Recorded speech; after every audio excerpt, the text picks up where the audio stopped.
Okay, and then it switches. I was gonna say I can hear it through there perfectly fine, but no, it must switch. Oh, it does have speakers. Alex, talk real quick in the mic. Oh well, no, you didn't. You were fine after that. It doesn't go through there. Because you'll get an echo. So. Yeah? Is that you?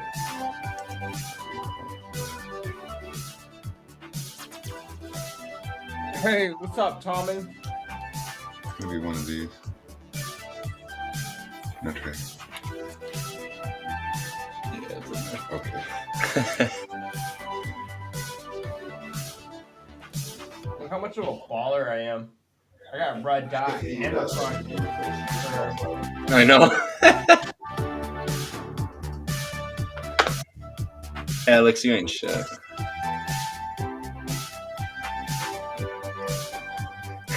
Oh, snap.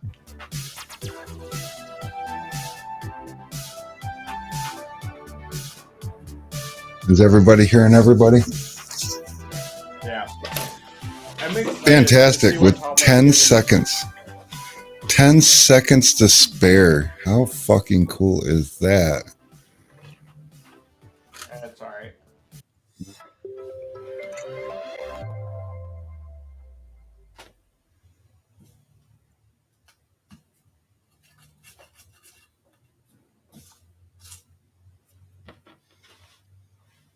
What happened to the audio? I don't know. I broke it. And we're live. Would you look at that? Would you just look at that? How's everybody doing today? Just look at it. Check it out. We got people's. And look, we got. Let's see. There we go. That works. Or I don't like being in the middle.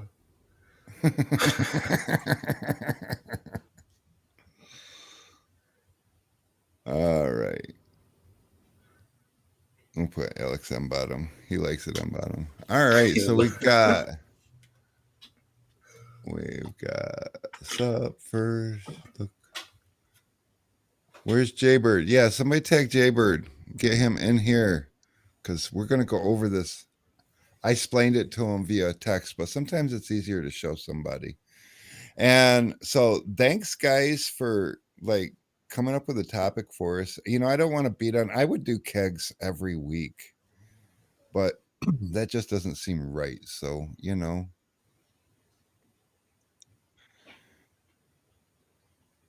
Anyone else feeling this jam? Yeah, that's good music, isn't it?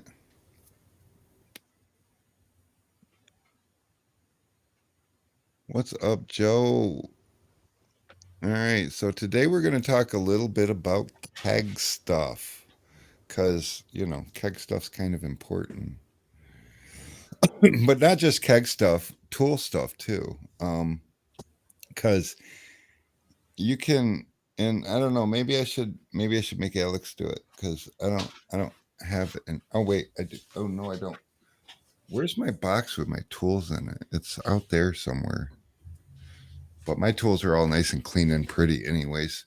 But so let's talk just a little bit about cleaning. Alex, when was the last time you took your, oh, wait a minute, you lose your squeegees so you don't have to clean them, right? Is that how that works? My squeegees? Yeah. I actually have to buy a new hybrid because I messed up with the hard card sharpener. Uh-oh. Yeah, that's devastating when that happens. So yeah, the squeegees, you know, we use them a lot to clean the dirty squeegee the dirty window off and everything, and we don't even think about it. Then we put it into our dirty toolbox or a dirty pouch that we never clean, and you know, we get buildup in it. If you take your knife apart and you look at it, you probably got soap, scum, and dirt buildup on it. Well, not Alex, because he already posted, you know, he loses, you know, 1 or 2 a day. So his knives are always clean and shiny and sparkly, but I have more knives than I can keep track of. That's they're in my right, because you toolbox just now. buy so many. But yeah, I don't know. I was on, I don't remember. It was like one of the window pages on Facebook, and I can't remember who it was. I think it was Rodney or somebody. He was talking about like tool etiquette, like things that ruffle around in your pouches and stuff. You gotta stay on top of it. And I don't use a pouch anymore. I have a little caddy that pops out of my toolbox, and I just keep all the things on there. Bring it with me. That's for the most part, that's the best. And I'm guilty of this, but you shouldn't, if you do use a apron, which is fine, I use an apron, but you probably shouldn't leave your tools in your apron. You should inventory your tools kind of after every job, but when you store your tools, take them out of your apron, clean your apron out, dump, you get stuff in your apron over the course of the day, and then that gets embedded into your tools, and before you know it, you're the reason your stuff's dirty. You're the reason that your tint jobs are starting to get dirty. So that's kind of important. There's nothing like being at the end of your day, and you're on your last window for the day, and then it comes back from around the parking lot back into the bay because there's a giant scratch all the way across the film. And then you have Yeah. to redo the whole window. So definitely keep them squeegees clean, keep them knives clean, keep your hard cards or corner tools. If you got corner tools or whatever, you know, you think about it, you look at them, you're like, oh, it doesn't look dirty. But here on the edges, right in the corners, wherever you're sticking them into the edge, they'll get beat up. And in that beat up section will become dirty, and you won't necessarily see it, but you're going to scratch film with it. So, what a good practice is to constantly wipe your hard tools. Now, one thing that Charles, Mary's son, he does is every time he uses something, he wipes it across his shirt. So he's always got these little spots right here on his shirt, and it's quick, easy, and it doesn't take any time away from his install. He doesn't have to stop what he's doing to grab a towel. So, in a sense, that's good.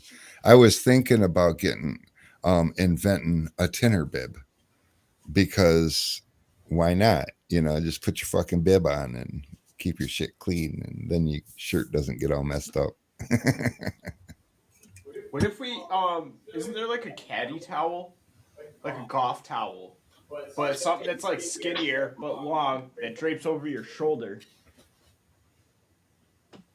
I don't know. I'm just amazed at how well I can hear you through Ryan's microphone. I can hear him so clearly outside of my headphones. We should have stuffed the wall we built with some insulation. Yeah. Well, I didn't think about soundproofing when we put that wall up, so I mean, that's like a now thought. So I guess we can get right down to it, because why not, right? Or what if we What's did this? up, Does that work? Brendan? What's up, Orlando? So we've got a little bit of space here. Nice. We've got a keg here. Thank you. So basically, if I can figure out what I got going on here, there we go. We got some main components. Now, I'm going to pull this a little closer, because that way you guys can hear me better. And I'm going to crack me a soda open. I say soda because we got a lot of Southern watchers, and I say pop, they get confused. He's just trying to impress Tony. You could go Western and just Yes. say Coke. Coke. Yeah, here down in Alabama, everything's Coke. What kind of Coke you want? Up here in Michigan, we got one kind of Coke. It's Coca-Cola. But whatever. Well, that makes two Wrong. kinds of Coke. Just kidding. What did you just say? Alex. Don't make comments. What's up, Claude? What? Cherry Coke. Come on. What's up, Orlando? How you doing, Brendan? Oh man, lots of people. Oh, Ryan fine. Wilcox is guilty. His pouch pockets get junk in the corners. Yes.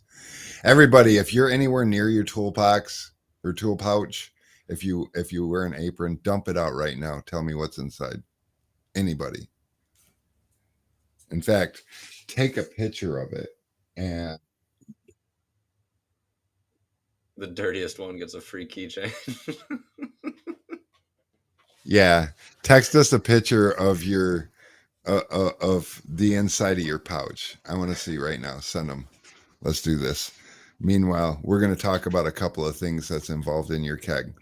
Now, one thing that a lot of people do is they build their own keg, and you can build a keg for a lot cheaper than I sell it for, because for one, I got to pay these two guys to put them together, and we have to ship them out and all that stuff. So that all costs money. The other thing, though, is some of the parts that we use. I brag about this blue hose, well, our colored hose, all the time. And if you get a look at that, see that white lining inside? That's like a silicone based lining. That doesn't get dirty. Now, we currently have an active thread going on in Facebook of talking about, somebody left their keg sitting for months with baby shampoo in it and it got nasty, like how to clean it. If you don't have a hose like this, buy a new hose. If it gets dirty, there's really no way to clean it. If you got a 25 or 30-foot hose, we don't have a way to clean it. Now we do have a way. We have these dip tube brushes that, I guess I can show you. I don't know. We've got a lot, but it's got a little section of bristle. How do we do this? There we go. Bristles at the end of it. And it's long enough to go through the dip tube itself. We'll get to that. And it would clean out your hose just fine. So here, I guess we can put that in there. So it'll go into your hose just fine and come out the other end. And whoops, I am really not good at this overhead camera stuff. There we go. But the problem is it's only 3 foot long and your hose is like 30 foot long. So you can get the first 3 foot and the last 3 foot, but the rest of it's still going to be gunked up. I hear people say put bleach in, wash it out with bleach. Do not put bleach in your tank. Bleach and stainless steel do not get along. Bleach is the stainless steel like ammonia is the window tint. Ammonia makes a great glass cleaner. Bleach makes a great cleaner. Ammonia will ruin window tint and bleach will ruin stainless steel. I mean, don't get me wrong. It'll still be steel. It's not like going to eat a hole in it. Well, actually, that's not entirely true because it is going to eat. It's going to pit it. You'll notice immediately that the luster and shine is gone off of it after you use bleach on it. And that's because it's starting to pit into the stainless steel. And stainless steel, contrary to popular belief, does rust. It just takes a long time to rust unless you use bleach. If you use bleach on it, it's going to rust relatively quickly. And then you're going to start noticing some of these little heavier pitting areas are going to be starting to rust. But this dip tube has got a real special purpose.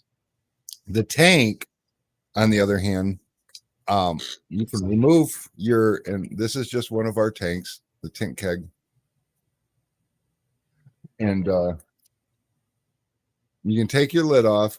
One thing you should always do when you're cleaning it is just take a look around your lid, because this is the area of your keg that you get a little dirty and build up and stuff on. So constantly taking this in and out, you might start getting some stuff. Whoops. You might get some stuff around here. So check that seal, make sure it's clean, maybe pop it off, rinse it every now and again, and make sure that edge is clean. And that's going to go a long ways for you. Not a big deal, really quick and easy. Once you take the lid off the tank, you'll notice down inside the tank.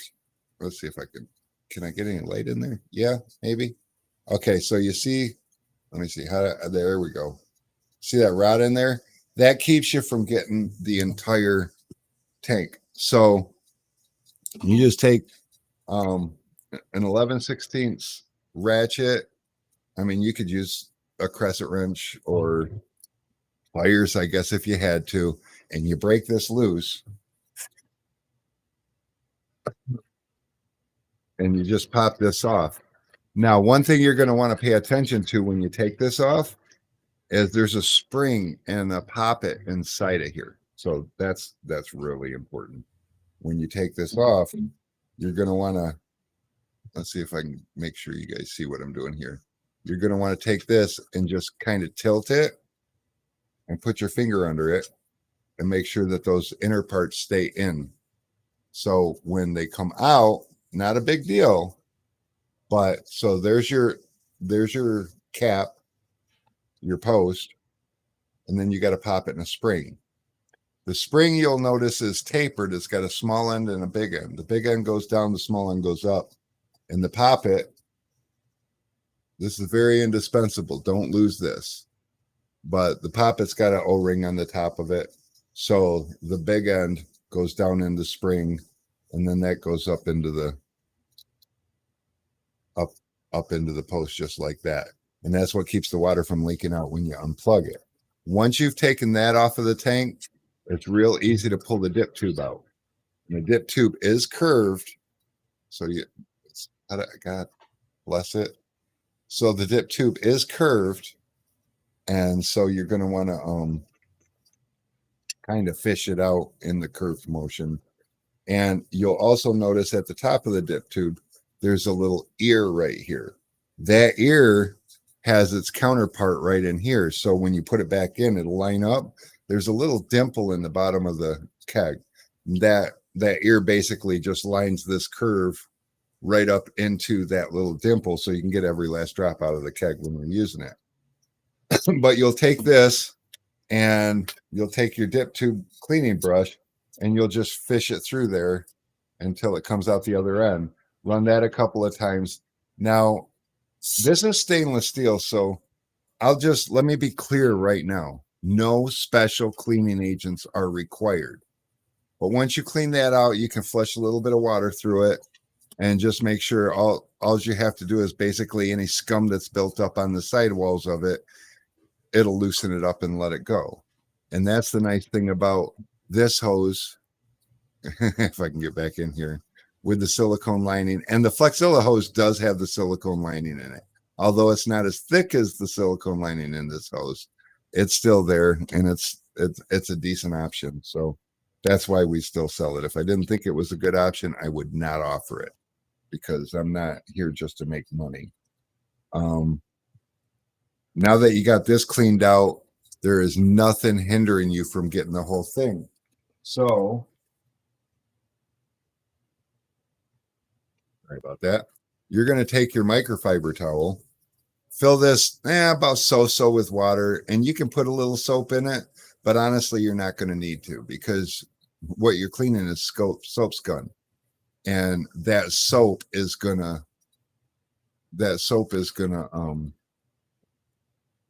it's gonna work. So take this down in inside of here. Your arm will fit down in there just fine, and wipe it out and make sure you wash it, just like you're washing dishes at home.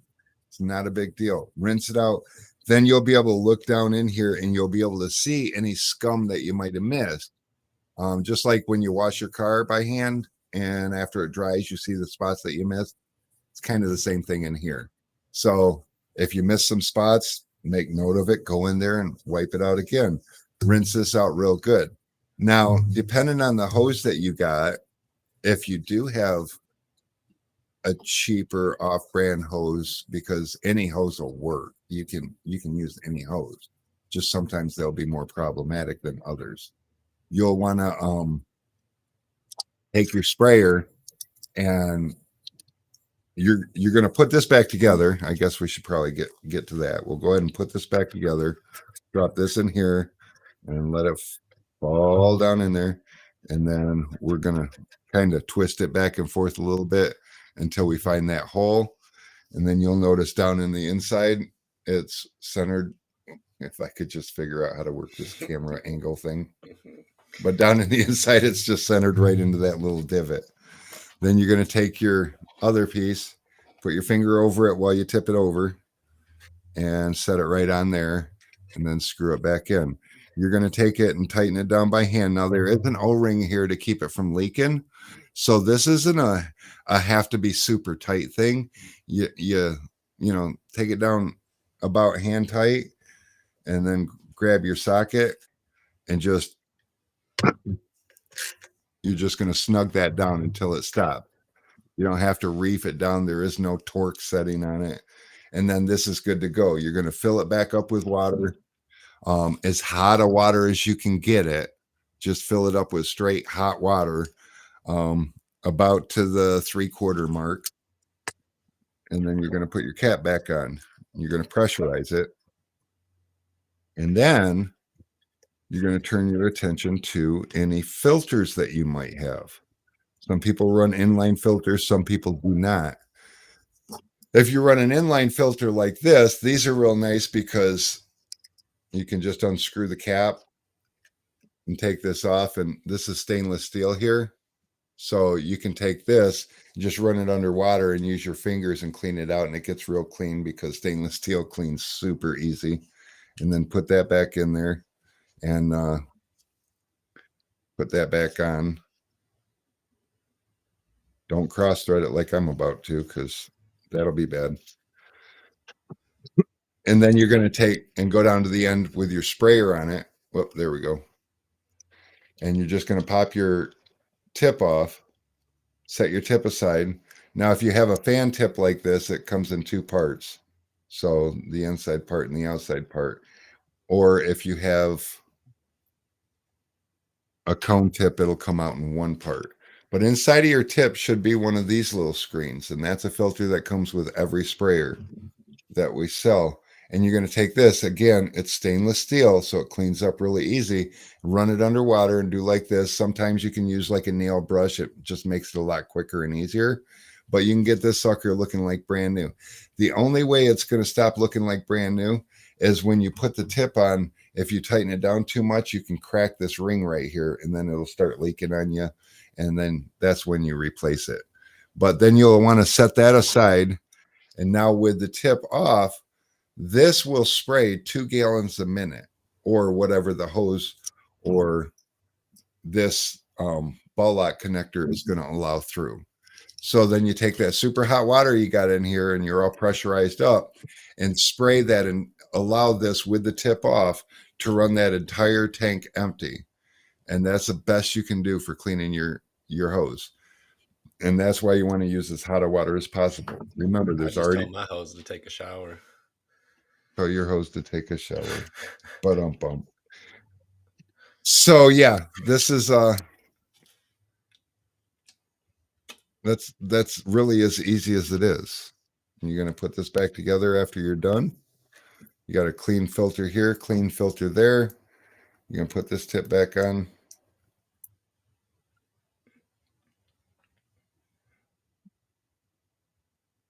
And bam, just like that. And we have pictures coming in. Let's see what we got. Ooh, I'm so excited. Let me switch back to main here. Ryan, that is Go gross. back to there. What? Not wrong, Ryan. Wrong, Ryan. Oh, you didn't do anything. I want to see. Hold on. What's up, Roberto? What's up, Rob?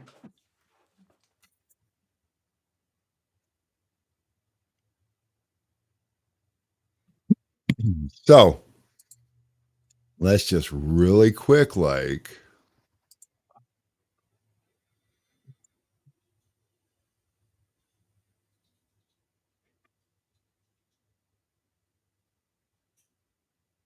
this is somebody that just emptied out his pouch while we're talking. And this is what comes out of your pouch if you don't clean it. This is why it is so important. I mean, like I said, everybody, look in your pouch.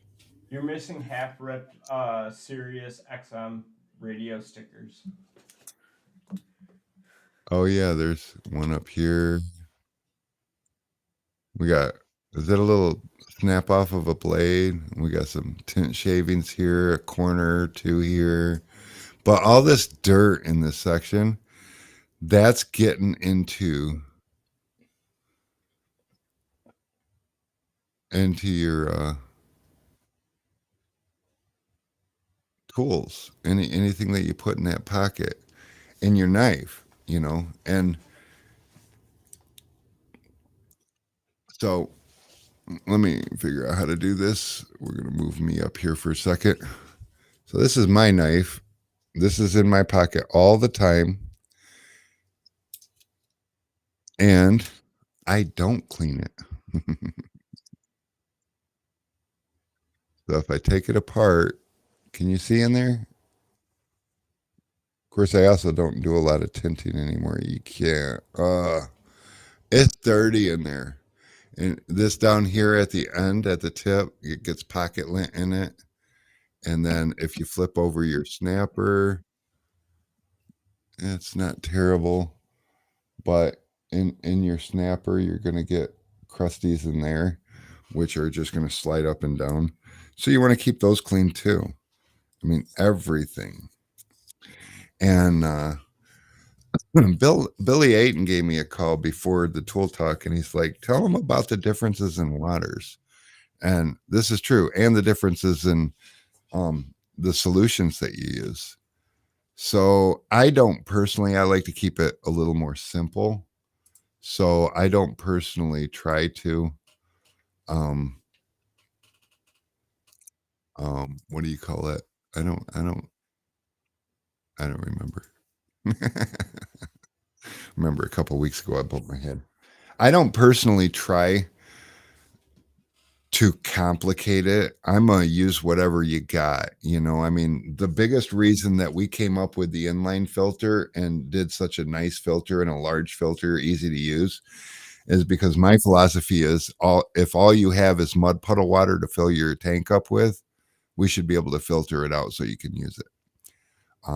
Typically, the filter that's in the tip of your sprayer, that little one in here, is plenty. Um, don't get me wrong. I'm in the business to sell stuff. So buy an inline filter. Just know that it's not really as necessary as you need.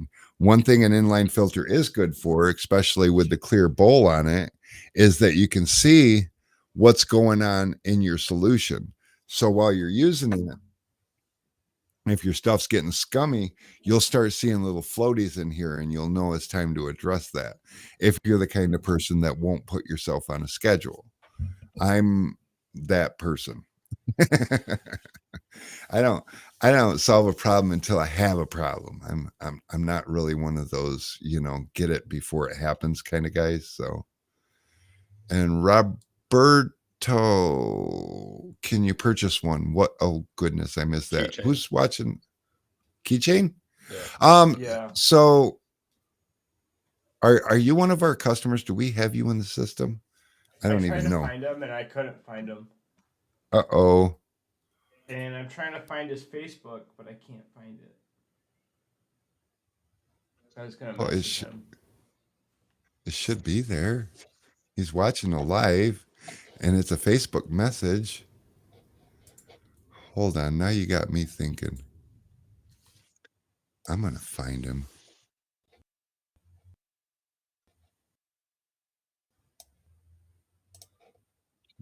Seventh.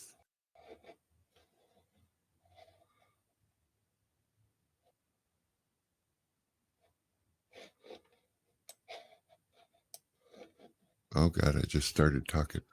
All right. Oh, and it's even got a son. Here we go.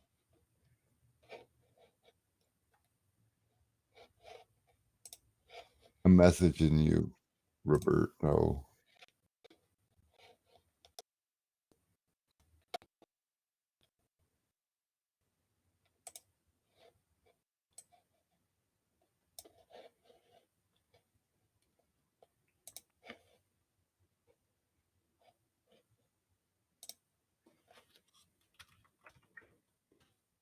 Are you from what is it? Clear Lake, California? by chance? I just messaged him.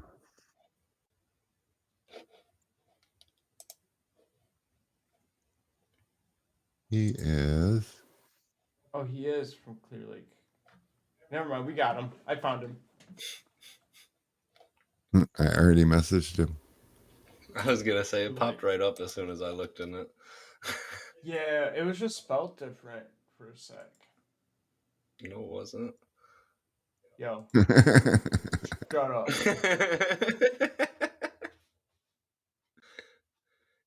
Maybe you spelt it different. No.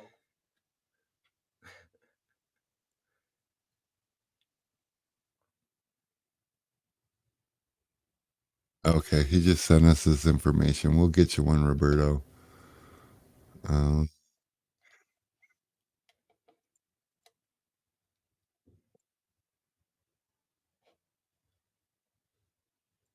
I know what to do. Yeah, I was reminded of something.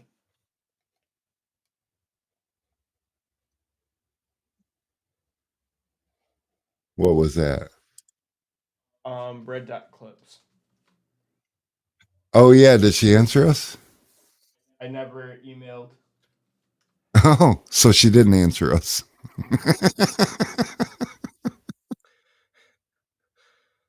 Oh shit. Oh my goodness. Well, that's cool. That makes me smile.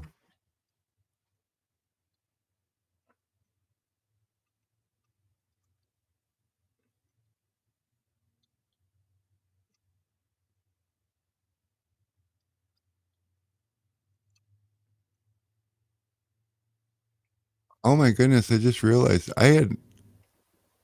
Is there a way you can find if I'm one of the 28 you can see?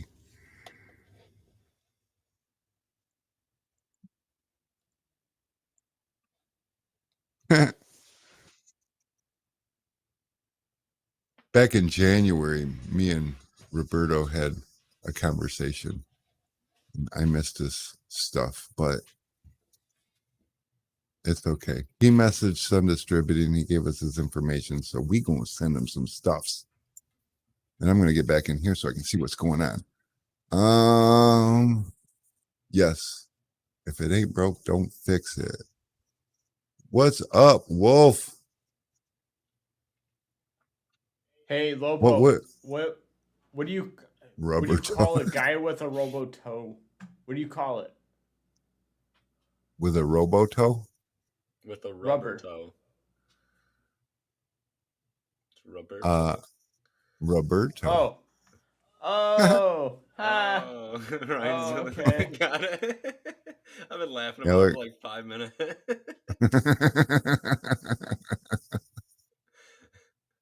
So back to where was we?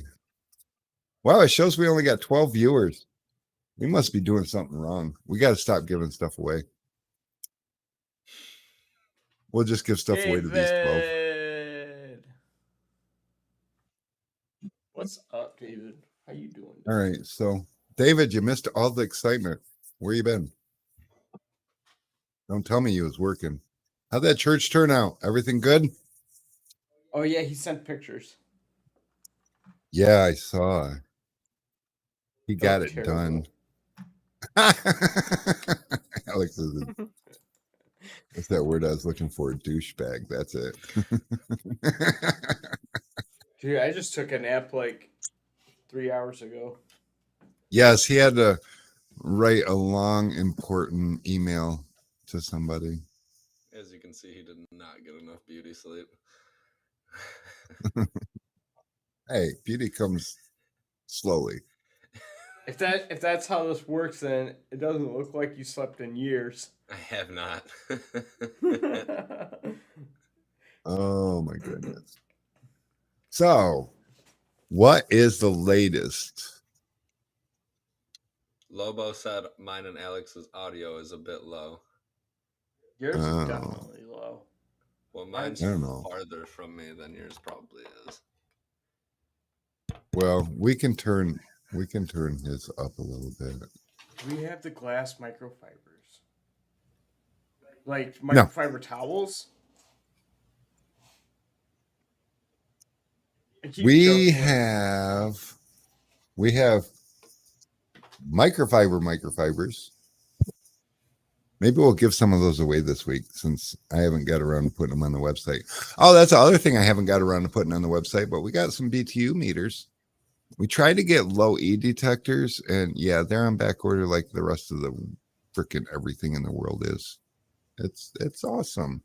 I love it. I'm lying about loving it. I keep But I joking am with Ryan that I'm gonna just like put the towels on the website without you knowing. I was just gonna get a sewing kit and make a freaking quilt. that would be awesome.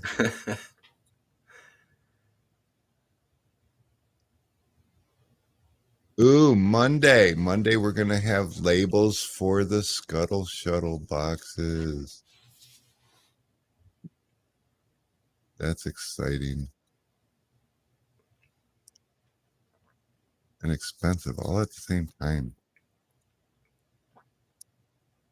Ba-dum-bum-bum. Dave loves him some microfiber towels. Someone buy a Scuttle Shuttle so we can practice shipping you a Scuttle Shuttle in our new boxes. Yes, it's gone so good so far. It has. we got a bubble pillow maker machine just for it, and we have so much fun making bubble pillows. Unfortunately, then we pop them and have to start all over. They're the big ones that go bang when you pop them. They're kind of exciting, but that's getting expensive. You are Corey. No, you are Corey. No, you're No, confused he's to roll in style. No, you are. I know you are, but what am I? We should have Scuttle Shuttle races. Keg Uh, races. That sounds dangerous, but kind of fun at the same time. Sounds like some I mean, lumberjack shit. It can't be any more dangerous than tent light jousting. Yeah. Boy, that year, geez, a couple people went to the hospital.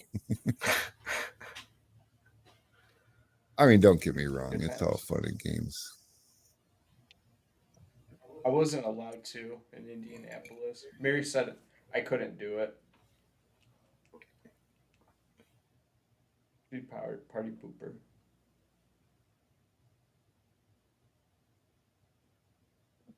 Yeah, Ryan, unfortunately, we didn't get our hands on any of those. Those are all imported from China, unfortunately.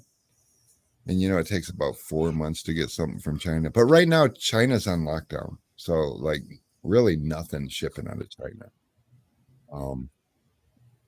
We got burned out with talking about the whole COVID thing and everything going on, but unfortunately, it's still kind of real. And over there, they still haven't got control over it, and they're trying to figure it out. And so, I don't import anything anymore. If I can find it in the U.S.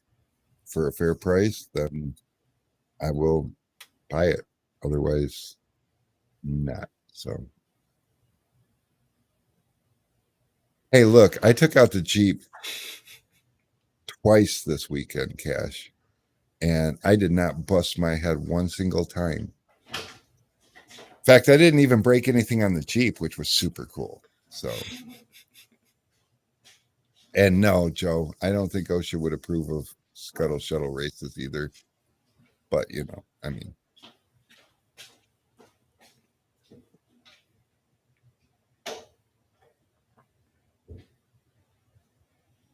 The Jeep is in the shop this week, though.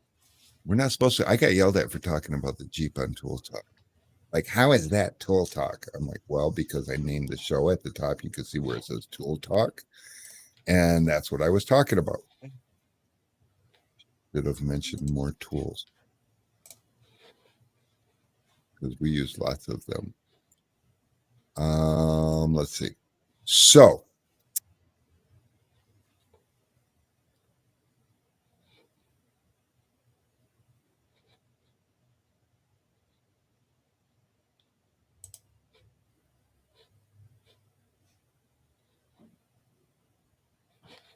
I mean, that Oh, counts. Roberto. Roberto, yeah, I just saw that too.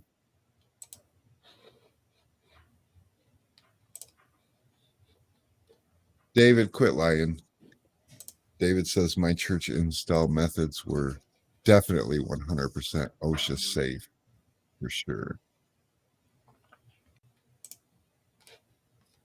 Most of these high window installs would not be OSHA approved in our industry. It's a good thing OSHA doesn't even know about our industry. How many times did you get yelled at for mentioning the Gladiator? You know, that's a good point, Lobo. I never got yelled at for talking about the Gladiator. But, you know, apparently my Jeep is, well, my Jeep is ugly. You know, I mean, there's that. And now my Jeep is in the shop, but it's getting goodies put on it. And yesterday I got to take it to the park. We joined it's called the Mine Riders, and it's a group of people that actually discusses and does input on the park to make changes and good things happen. So that's super cool because we got to go out yesterday, and sometime this summer they're going to open up another, I think, 66 acres or something like that. And so it's basically a bunch of land. It's an old gravel pit, and it's a bunch of land that's really not been, there's no real trails in it except for what you figure out. So we got to go out there and try things and do things, and we got to do some sketchy things. And there was a couple guys out there with their buggies, and they did super sketchy things. I was really thinking my Jeep could do anything that anybody's vehicle could do. And then I saw him go up the side of this hill, like at an angle like this, and he come up over the top, and he had to back up a couple times and get up there. And I was like, holy shit, I'm not doing that. You know, he was probably, I don't know, 40, 60 feet in the air going up the side of that thing. And I'm like, yeah, no, not for me today. But then again, I did just bump my head a couple of days ago rolling over. So a little skittish still. No, Brian, I did not get that mirror tool. That's another tool we can talk about. So I don't really promote messing with the Ford mirrors so much, that one style. And I understand what people are saying about, you know, I've been using this and I've never had a problem, because for a couple of years I took those kinds of mirrors off and never had a problem. And I laughed at people that broke them because you're doing it wrong. And I never had a problem until the day I broke a windshield. And breaking a windshield is more than just the money, because if you got a good relationship with a glass company, you can get a Ford windshield put in for about $200. Not a big deal. The big deal is having to go explain to the customer that you fucked up, that you broke their vehicle.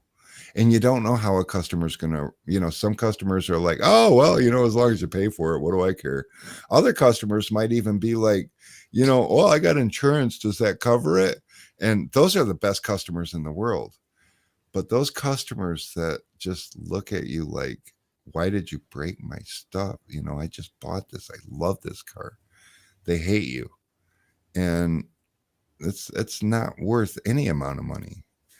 And that little slit that, you know, people are so scared of, the customer never even sees it unless you don't do it right. But it's not that hard, and it's only that long. So you just do it. I still got the one that I got to do soon, and I told him he doesn't care about the slit. He's just like, whatever. See how easy? When you give a customer a choice to have a slit or potentially have a broken window, they're all about the slit. Yeah, of course. He said if he's gonna try to get it off himself, but if he can't, then... Those are the best. I love that. Corey Case better knock on wood. Never had a problem taking them off ever. It's a good way to jinx yourself right there. Yeah, Gonna break careful. one tomorrow. Careful. Yeah, careful with that. I don't know. I mean, I made it years without ever breaking one. and I only had to break one, and then it wasn't worth it having to face the customer and explain to them I broke their shit, even though I already had the glass guy schedule. I knew exactly, what options to give to the customer as to when they could get it taken care of. I even, my glass guy's even mobile, so it's possible for me to have the glass guy go to their work so they don't have to lose any time or anything. But it's just that moment and realizing that you just disappointed somebody, and it's avoidable. So. I did it with my parents for years. It's okay. You got practice. You get over it. So, yeah, I mean, I should carry them. Maybe I will. Just know that it's inevitable. Well, then again, I mean, so like, if you're going to be jeeping and crawling and doing the shit that I do, everybody rolls. It's inevitable. Even that guy that's been crawling for years and never had a problem until he does. I was watching one guy on YouTube, and he was that guy. He'd never rolled. They always say everybody rolls, and then he went to this one event, and it's a matter of one tire lifting up and the other one dropping down just enough to allow gravity to do the rest, and you tip over. And depending on what part of the hill you're at, sometimes you tip over faster than others. But no, I didn't get a helmet yet. I got life insurance. I don't need a freaking helmet.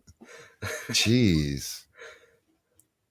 And don't worry, I got all the right paperwork in place. So if I do become just a vegetable and I'm not dead, this We're place just going to hook going. some scuttle shuttles up to your legs, because that's when mobility matters. It'll be fine. They'll patch me in on Tuesdays from the hospital bed, and then I'll sound like Stephen Hawkins. You're okay now, Rick.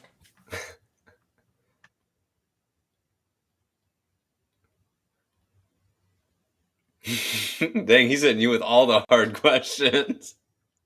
Oh, Ryan, that's a good one. I love that. No, I didn't take the toolbox out of my Jeep. If you break on the trail, if you break on the trail, you have to be able to repair it on the trail. So I did do the smart thing, and I did bolt it down. It's through bolted. It's not going anywhere. And that's what I should have done before, because honest to God, I swear to God, I could have drove down there. No other loose. Everything gets locked inside the box now. Watch the latch flop open the next time he rolls. The whole soft top just shoots off. Well, if it does, it opens towards me. So if it does flop open, it'll keep everything behind me. So it'll be fine. Until it rolls too many times, it's gonna Flops make it open to the and top close. at some point. No, it's got a double latch system. So I mean, it's built. So,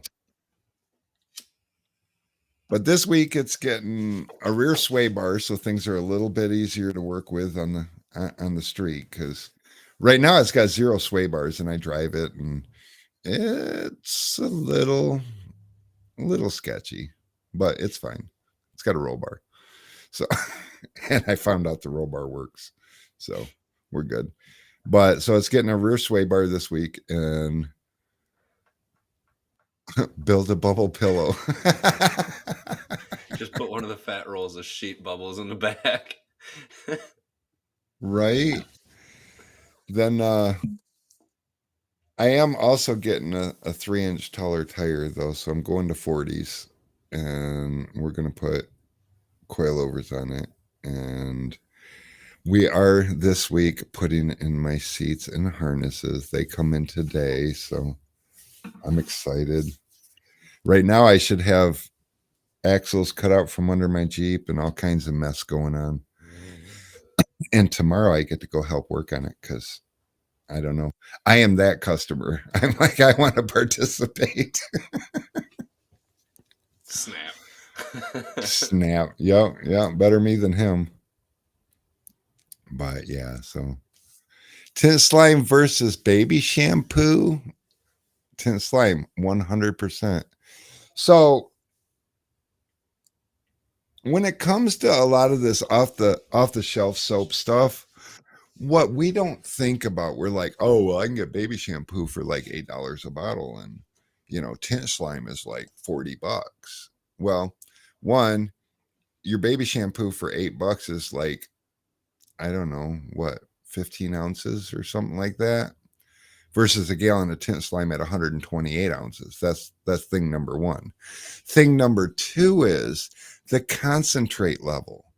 You have to use a ton of baby shampoo in contrast to how much tint slime or all type that you would use. It's so much more concentrated. And a lot of the stuff that's in baby shampoo that causes your tank to gum up is not in those other products. Those other products are reverse engineered to act like baby shampoo, but more concentrated. So it works better than baby shampoo. So when you get down to the absolute of it, baby shampoo is more expensive than that expensive tint slime stuff. So that's just something to think about. A lot of times we get fooled by things like that. Case in point, I lost a customer to ASWF of all people. But ASWF film is cheap. So he went and bought cheap film. He's like, I'm a high volume shop and I just got to cut costs where I can. And I'm like, you're getting it for how much? And he's like, let me send you an invoice. And this guy religiously every week orders 8 Blue Frogs. And I don't remember what we sell Blue Frog for, but 8 Blue Frogs. And he's paying like $9 a piece for the Blue Frogs. And I'm like, dude, you're still spending just as much. Did you notice that your bill didn't change? You're just spending it in a different spot where you're not looking. And that's what we do a lot of times when we try to save money and go to the store and use this instead of that, or so on and so forth. So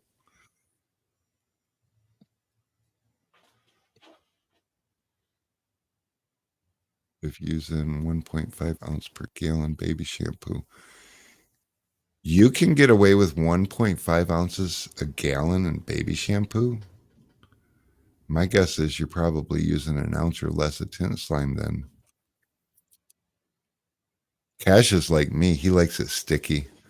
I like my film to set when I squeegee it. I don't Oh like my that having god, to. me too. Cause I tend with Charles.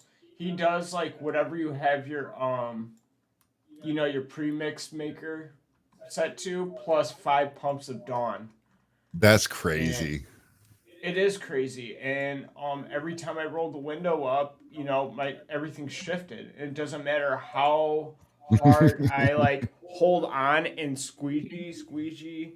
I fucking towel it, and sometimes I have to like squeegee the top edge and just like walk away for a second and give it time to tack up. And sometimes it's still not enough. And like lately on cars with tighter edges like BMWs and Mercedes and stuff like that, like we have to like heat up the top edge just to make sure it's not going to shift. It's wild. But I mean, he has like no problems using it. It doesn't affect him at all. Yeah, and so that's also, I guess it boils down to different styles. Because I taught both of you guys. You stuck more to the way I taught you. Charles, on the other hand, he went from here down to Ohio for 3 years and tinted with another tinner. And my guess is he adapted some of the traits off the other tinner, and he likes his stuff really, really slippery. Where you've got one experience and it works for you. So then but I bet you if you got stuck, 6 days a week with Charles doing, 15, 20 cars a day, you would probably learn to adapt to the slipperier mix. And then you'd be yelling at me like he does, like, how do you even use this? And I'm like, I use it just fine.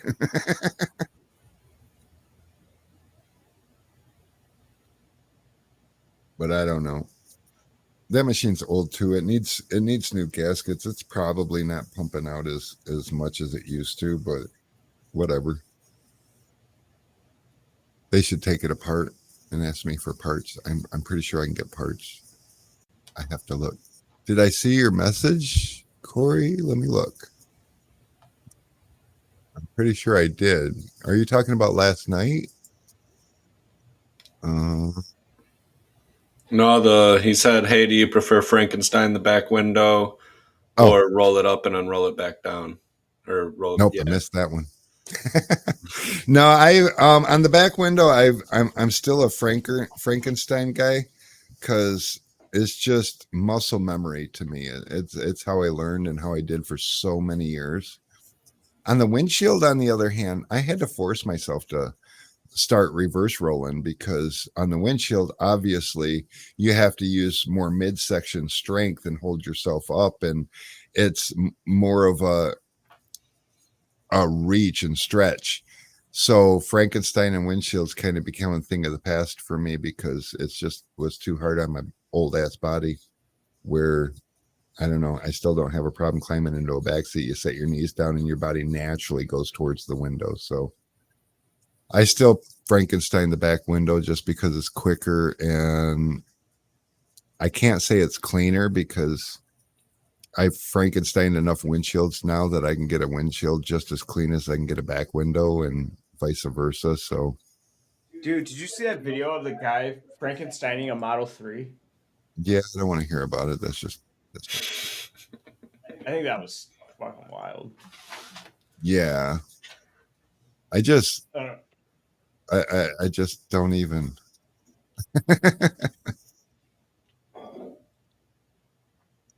So much of that I just don't agree with when you watch it go in and you watch those edges on it rub. And at first I was asking myself, how do they even get away with that? And then it dawned on me, half of that window, the whole top half of that window is factory tinted. So it doesn't matter how much trash that they get off of the gaskets or whatever getting into the car with it, it's hidden behind the factory tint so nobody sees it. But if that whole window was clear and they did that, they'd never be able to sell it. So maybe it is a good technique. It's definitely not a lot quicker than rolling it because that's a big window.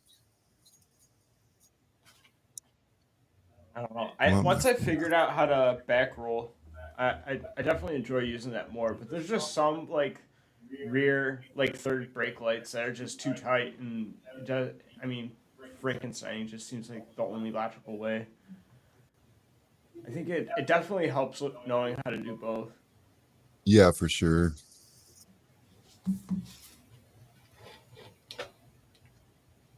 I agree. Hundreds of percents. Hey, Brendan did that a week ago. Did what? I have such a hard time paying attention.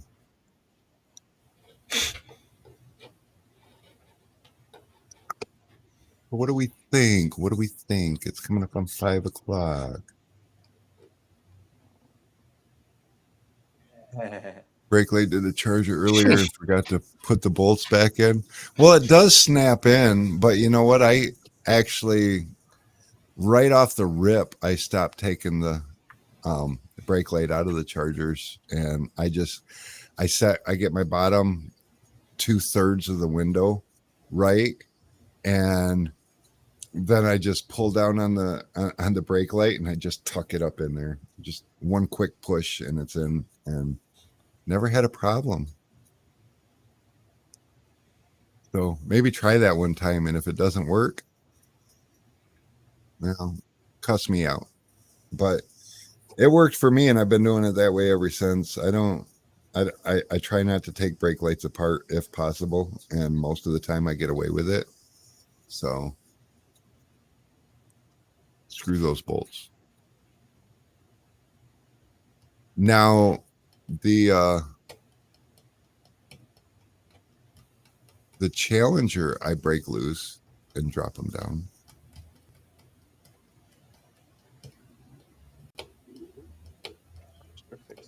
Roberto, there is not a defroster repair kit that we can offer, because I just don't have that kind of connections to purchase at any kind of a reasonable rate. But if you've got a glass shop, and everybody, definitely, if you're doing auto tint, you should have a glass shop in your pocket. Somebody that you do business with, somebody that you refer customers to. Get them, if you got a customer and you notice a cracked windshield, hand them somebody's business card. Make sure those people know you, because they'll do favors for you, and they can, from their supplier, get these real nice kits that are the epoxy, the good epoxy stuff for defrost tabs and buttons and stuff like that on the windows, and the good defrost repair stuff, the good glue for mirror tabs. Not that we pull mirror tabs off anymore, but once upon a time.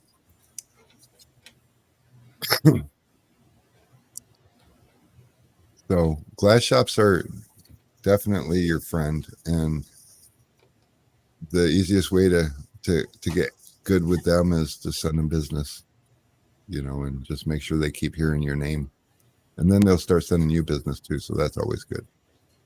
Ooh, Corey. So basically, you have your windshield film, right? You get the corner wet, and you start doing that thing. And you get the liner, and you spray it as you peel the liner back up, a little more than halfway. You want to get it real nice and wet, and you carefully put it back, and you hand all the bubbles out, and then you go on the other side and you do the same thing. And then from the side that you're still standing, you just make it a little tight roll, all the way about halfway. And you pull it off, and then you roll it the rest of the way. And then you go onto the opposite side, and then you flip the roll like that, and then it's ready to go. And you don't even have to get mine screwed with, because you will already see the liner wanting to come off the way it needs to come off. And you just line it up in there, and then you just gently tuck it down in that corner, and you just work it over. And you just keep an eye on everything, and then just keep going. Alex, you should be when you show them, you should be a little squeaky. I do got an echo. I can hear myself. David Weimer said echo. I'm like, yeah, I bet, because I could just hear Alex screaming through the room real quick. Alex gets excited and he starts talking louder and louder. Now he's over there fanning himself out because he's. I know, I'm getting hot in here. So nothing. I'm going to the post office. Oh yeah, we got About that. that time. All right, we'll let you just tuck right out of it. I turned it off. Whatever.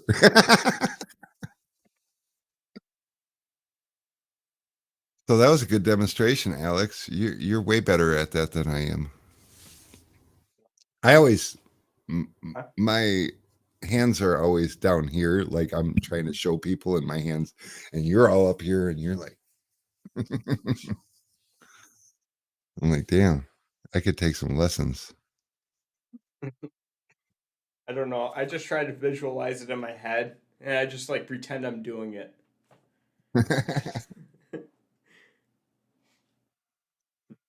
Jeff H says, nice. So how many of you guys got one of these handy little measuring cups? Everybody got a measuring cup for their stuff? Because they're wonderful. Alex just ran away. He does that. Oh, he went and got his phone. He's going to start ignoring us now.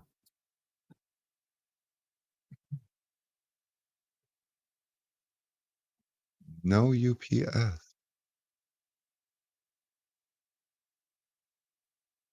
You chipped one already. How do you chip these?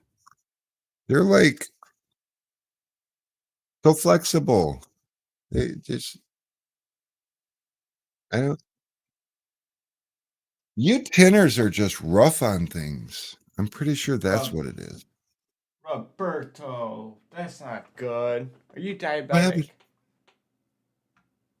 He says, my wife caught me with the candy you sent. Thank you, by the way. Said I cheated on my keto diet. I don't care. I'll do it again. Wow. Love it. Love it. I got a good picture of my wife in the wild baking a cake while watching Real Housewives. She was mad when she found out I took a picture. Oh, Joe doesn't have a measuring cup yet. Joe, you got to get a measuring cup. Do it, Joe. Do it. You go to here, get you a measuring cup. Do it. Everybody encourage Joe to get a measuring cup. He needs it. He needs one in his life. It might even come with candy, Joe. I'm pretty sure. The guy from the Cayman Islands called. No, Brian. And we tried calling him, and the phone was not working, so we emailed him. Yeah, the phone was its own kind of struggle because it's a big company and they have a dial by directory and his name is not found. So I don't know. So confused.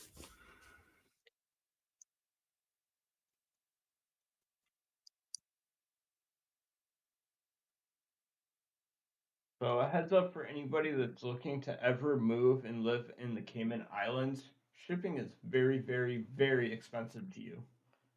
And it's difficult. So we were trying to like figure out if we could maybe do USPS to the Cayman Islands. And they've got restrictions on size, which is probably why it costs so much to send his package. But the website was like, oh yeah, $89. That's fine. And then our shipping software said, no, it's $300 and something. And we're like, yeah, that's not going to work. I can't. So, yeah.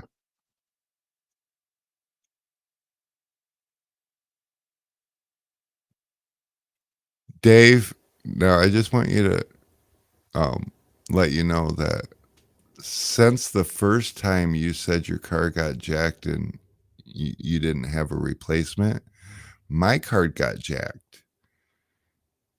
And I don't know who you bank with, but I called the bank and they canceled my card. And then FedEx showed up with a new card the next morning. So I'm just saying. Another thing I want to point out is that you thought you needed to buy 5 red dots last week because you just lose them too many damn times, but you still have the same red dot that you thought you were going to lose already. You should still buy 5. You should It's buy important. 100. It's a nice sized box.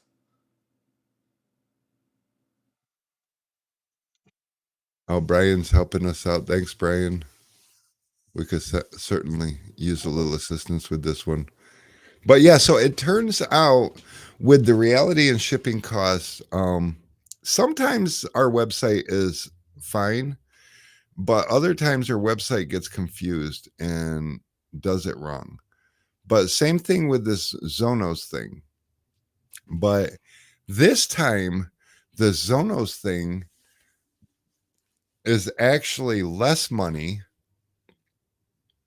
than our shipping rates. And the neat thing about Zonos, if you guys don't know, it's a third-party service that we use to handle the UPS for international.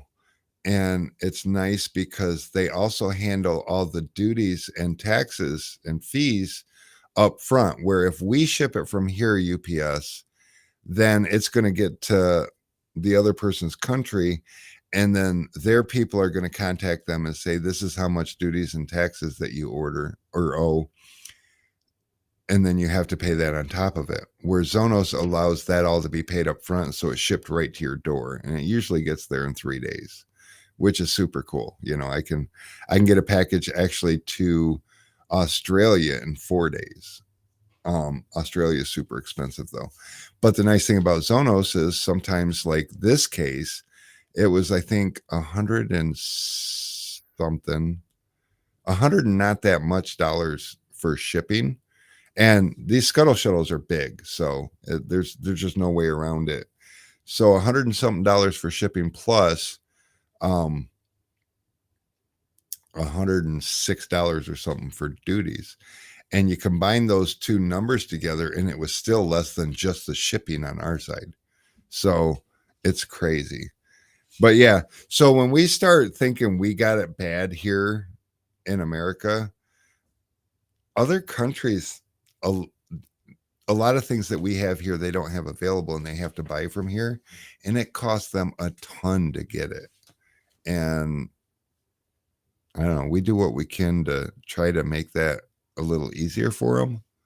But the money part of it is really hard to find any kind of a good way, because the shipping companies kind of got you by the balls with that. So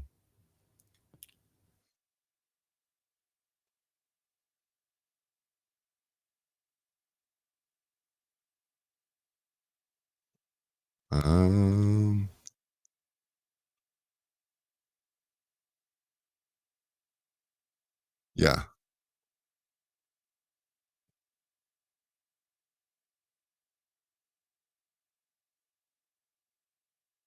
Wow. Oh, Ryan's. Yeah, $1,600. That's about right for tickets these days. It's crazy.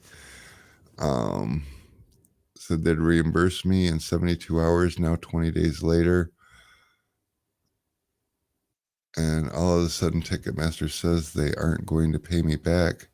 Now my bank is filing a claim against them. What a pain in the ass. Yeah. Well, I mean, good on you for going to Ticketmaster first. It just really sucks when a company doesn't step up to the plate and handle their business, and then you have to go through the bank.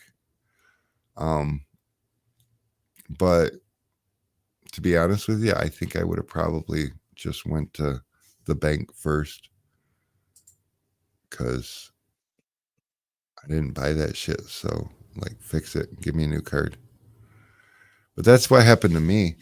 I had a bunch of little, like, $7 and change charges from some tech center in Australia, which was weird.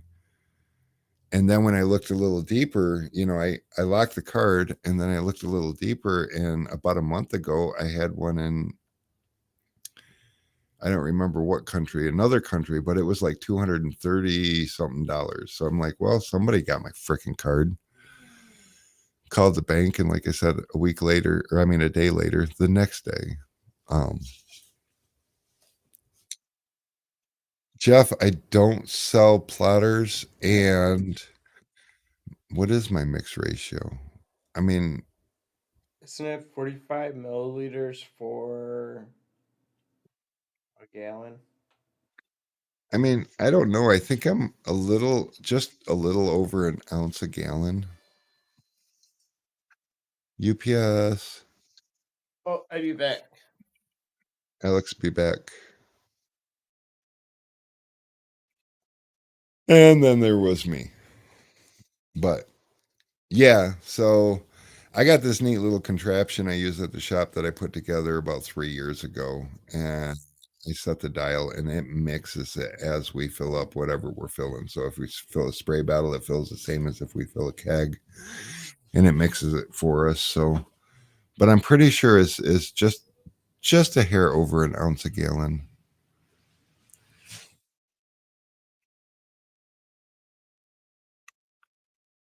Well, that's crazy, Ryan. Personally, I don't know. Shame on the bank.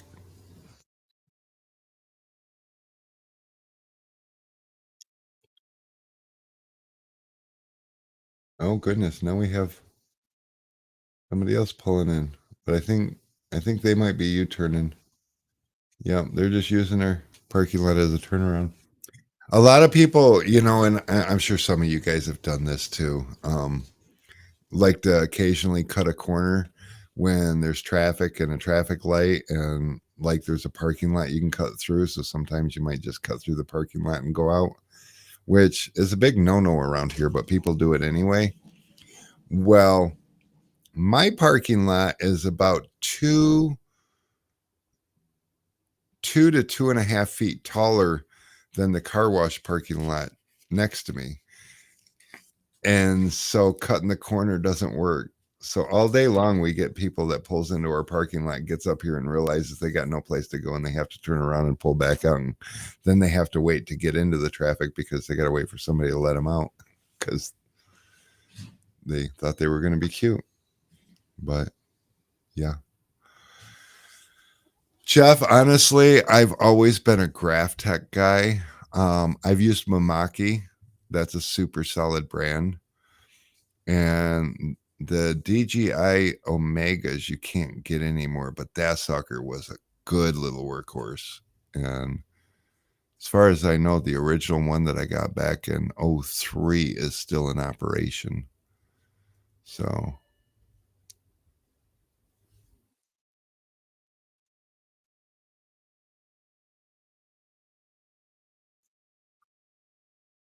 good deal, Ryan.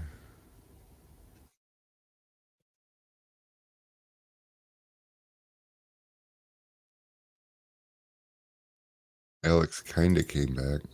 There he is.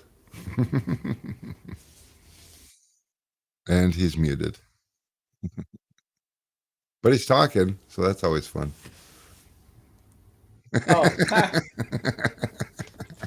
now I'm just updating variable products. There's a lot Oh of yeah, that.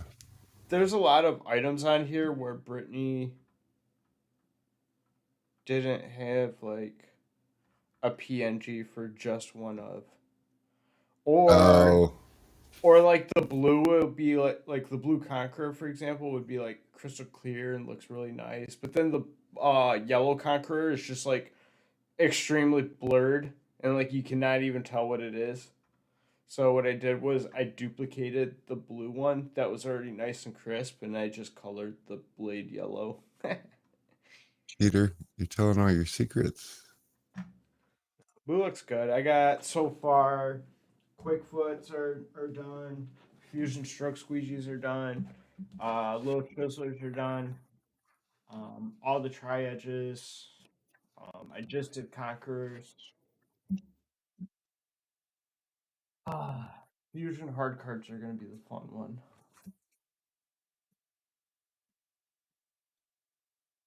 Oh, congratulations. That is super exciting. I bet it's a little Whoa! scary too.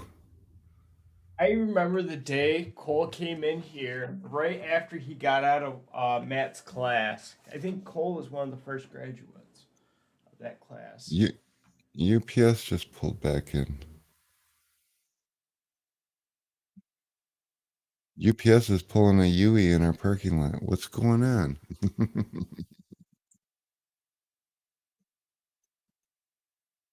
That is crazy, Cole. You've come a long ways, man.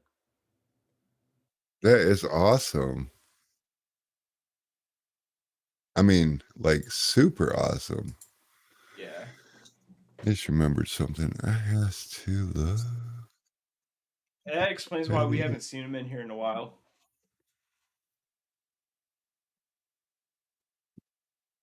Dag nabbit, we better see you soon.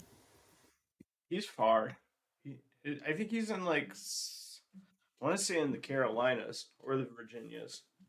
He's out that way.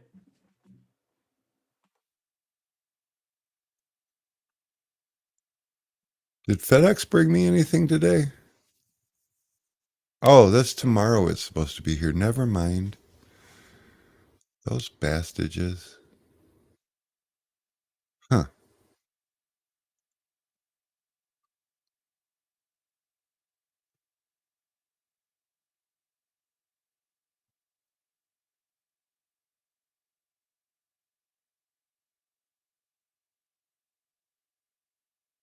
Nice. Hearts.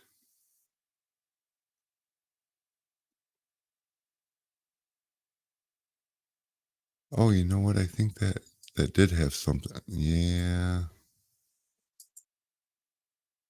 Oh, Rick, Yes. I gotta pick up my dog tomorrow at 11. Cool. I might let him come and hang out with us since he's a trained good boy now. Is that right? Yeah.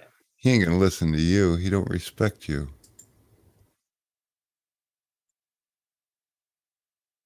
Did your trainer train you? No, not yet. That's gonna be Okay. tomorrow. So I think it's just like I get there and then it's a 30-minute training, like a quick rundown, and then that's it. So it'll take me about like 40 minutes. I'll probably just like grab Oh, lunch on the way back.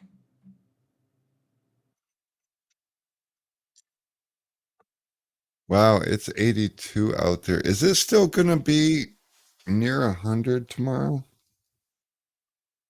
It's saying it's not, but that's not including the heat index. I think it's the heat index that's actually going to be in the triple digits, but like the actual temperature is only supposed to be like in the upper 90s. Yeah, it says 96 tomorrow now. That's not bad. That's summer like. Oh wow. And they're calling for mid to upper 90s next week also. Ha! It's officially summer in Michigan. I bet we don't see any more snow. It's days like that that makes me glad that I'm not a roofer anymore. Oh yeah, for sure. Especially when it's that hot and there's not a cloud in the sky and you're up on a fucking black roof.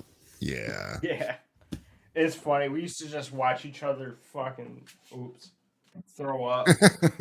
You're just trying to stay hydrated, but you can't keep any of the water in. You just puke all the time. I love it.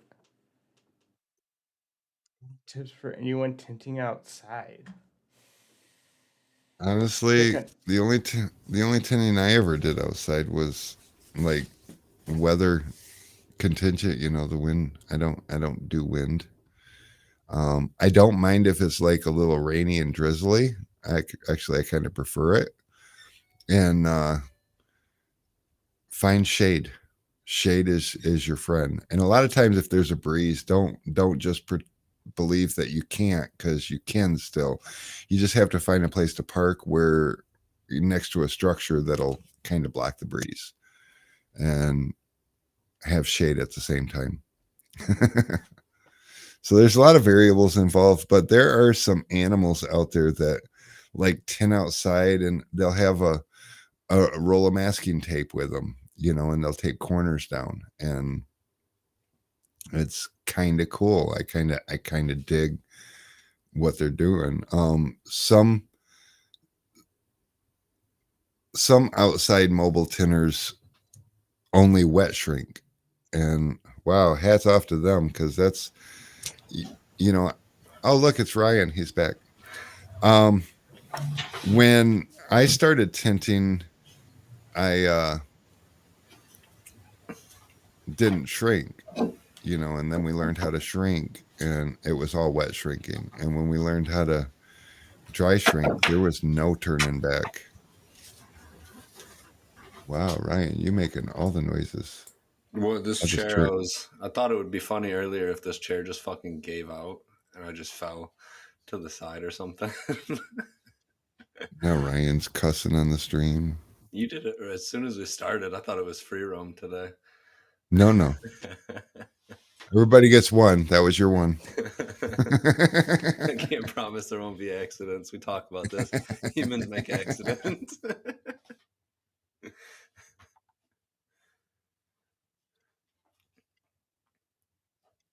Alec, your lover girl's waiting outside for you.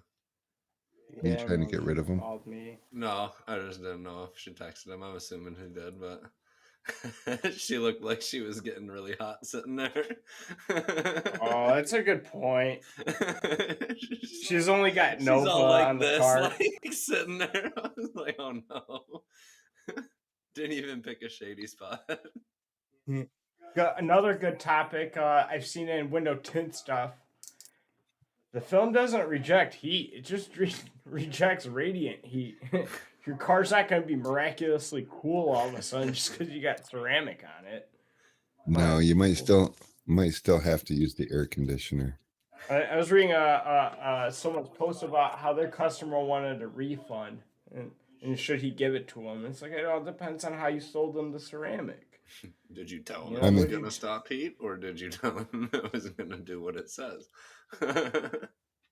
I mean, so that's actually a good topic too, because a lot of people they don't think about the words that they present to customers, and you got to understand that the customer is going to take your words and interpret them the way that they do. So when you tell them that this is going to make your car cooler, that can mean a lot of different things. Now, in your mind, you might be thinking it's going to make your car cooler, duh, with the air conditioner on. In their mind, they're thinking it's going to make their car cooler. And without air conditioner, there's not cooler. You know, it stops the radiant heat, so it stops the sun from burning your skin. It stops the sun from making your seats so hot they blister the back of your legs when you're wearing shorts. But Not my car. it doesn't make It was a It pain does- going there. Started that thing at like 85,000 degrees inside of it. What's up, Jaybird? Yeah. Jaybird, I just cleaned my keg with baby shampoo, only Fusion Slip. David Weimer said you got to give your wife that Supernova. Just cleaned your keg with Purple Power. So Jaybird, you was not here at the beginning. I just did a whole thing on cleaning the keg. But thanks for joining us.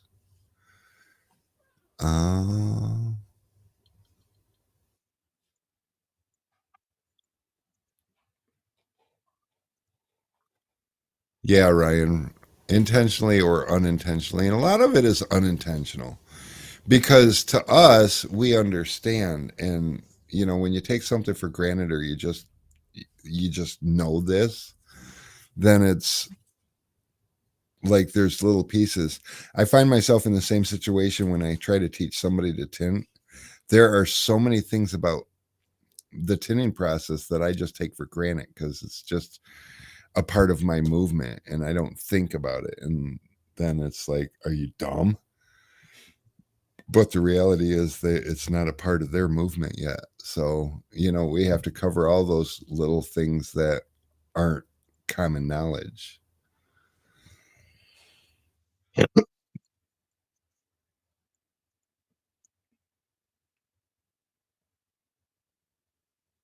David says, wait, you guys are cleaning your kegs? No, we're all done. When we started talking about it. No, he came in late. He came in right after. Everybody came in late today. Yeah, I think it was like, I don't know, first 20, 30 minutes. It was relatively short and very thorough. But Purple Power and Joy is definitely not going to hurt your keg. Oh, hey, I want to rewind for a sec, and you know how I asked you earlier about those window film accreditation books, like the manuals and like how to get them? I found it. You did? Yes, and there's there's 4 manuals: solar control, automotive, advanced solar control, and then safety and security. The automotive manual is only $5. Yeah.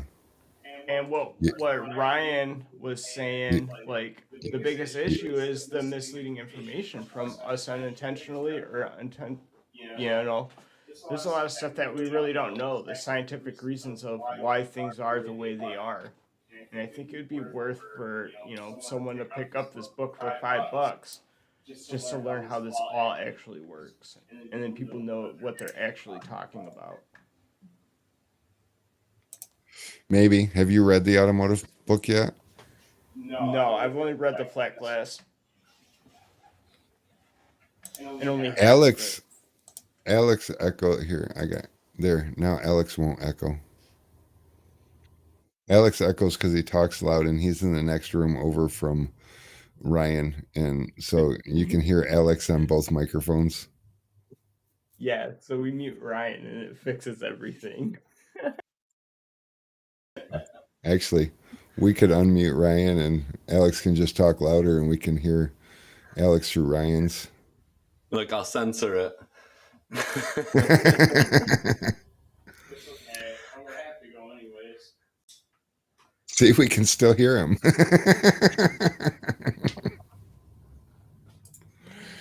If only it would like sync, then we wouldn't know there was an echo because it would just be simultaneous. But nope. I was trying to find something in the settings to lower something, but there's not too many No, options. that's a cheaper computer. It's still a good computer, but if it had a better graphics card, then we could use the same noise canceller that me and Alex use. See, if you're in the background and you got background noise in one of ours, it just cancels it out, so you don't even hear it. Well, you 'Cause guys with- have like straight podcast microphones. I have like a sports broadcaster microphone. Well, no, the microphone has nothing to do with it. Our microphones just look cool. I was like See. thinking, like a sensitivity thing or something. No, we have there's a lot of applications open to make this all possible. Like we have this thing called OBS running, then we got Voice Meter going, which is like a mixer board but virtual. There's just a lot to it. You see, Jake Gillam's on my side. Yeah, he is. Hey, Jake, how are No. you? What is up, Jake? We learned how to clean kegs today. You missed it too, didn't you? But yeah, there's a lot of software involved. So we have this thing called let me look. It's NVIDIA something. NVIDIA Broadcast, which is like super dope. And it didn't open. It's opening. There it is. And so we've got noise removal on it, and it is just bar none. And then it's got echo removal, which is also bar none, which they still call beta, but it works just wonderfully. And then we got cool things that we can do with our video, but it's Alt Z. It's actually very handy to know. Thanks. well, that's handy to know. What'd you do? If you press Alt Z, it brings up your GeForce overlay For who? Because it doesn't. for Rick. Oh, I was gonna say no, it don't. We just said it doesn't have an NVIDIA graphics card in that computer. Pay attention, Ryan. Wait, Z didn't do anything for me. Really, it does something for me. It says GeForce Experience, and it has instant replay, record, broadcast live. It's got microphone settings, regular settings, like a gear cog. Man, I got so many things running in the background. My computer has it too. I just forgot about that. Hey, I like your car pictures you post. You need to post more car pictures. Will you teach me how to vinyl wrap?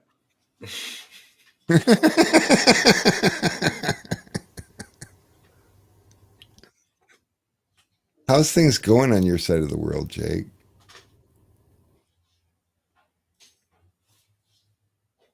Are you leaving, Alex? Must be, yeah.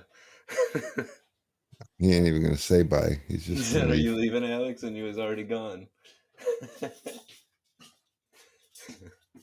Bye, guys. I'm out of here. Love you. Wow. Alex is a rock star. There he goes. Did someone just pull in? No, that was him. That was Squirrel. I don't know what it was. I see nothing. Here, I can We can watch Alex leave together. Watch this. Yeah, he's going out the front. There goes Alex with his big old book bag. He's taking an art class, so he's got this ginormous bag that he has to Things take with like him 18 everywhere. by 30 or something like that for It's drawing huge. paper. He's so upset over his Hello Kitty drawing too. I felt so bad for him. I was like, it looks so good. He's like, it's not even realistic, dude. Like, bro, I could draw a smiley face and it'd probably not even compare to anything. Like, Yeah, well, he's you know, I don't know. The frustrations from that sort of thing is kind of comical cuz I mean, I get it cuz I struggle with the same thing. But so whenever as adults, whenever we pick up something, we just kind of I mean, we want to be good at it right off the bat. And he's pretty good at drawing stuff, but he's taking an art class because he's going to learn stuff. And so they're not going to give him assignments that he's just automatically good at because I mean, where's the education there? There's a little something, you know. And same thing with, you know, I mean, we can link that right back to learning new tricks and trades with window tinting. You know, I've been tinting for 35 years and these guys are doing all this bottom loading stuff. And when bottom loading started becoming a real big thing, I was like, yeah, no, not interested. And just not, you know, and I tried it a couple times and I felt like I was trying to throw a baseball left-handed. It wasn't working. And so I'm already good at two staging, so I just continued, you know, screw it. But I noticed that seems to be more of an adult trait. And so I'm probably not alone there. You know, when you're good at something and then you try to do it a different way that somebody else is good at and you're not automatically good at it, you're like, screw that, you're doing it wrong.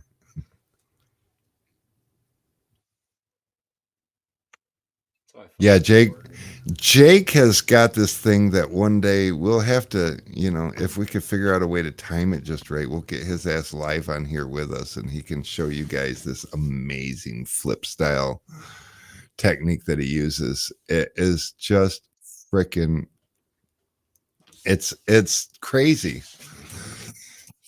I can kind of explain it, but so he uses he actually uses tri-edge, or I mean easy reaches, but for the sake of this is what's in front of me, he'll take two cards and he'll take one in the bottom and open it up. He'll have his film flipped in and he'll open this up and he'll take the just above the flip and he just swipes down and that whole thing just goes whoosh, right into where it's supposed to go, and it tucks at the bottom. And then he'll do the same thing on the other side, and then he'll take his two cards, one on each side of the window, and just swoop them into the middle, and it all just flops in there. And he's the only tinner I've ever seen do it that way, and it's always worked for him.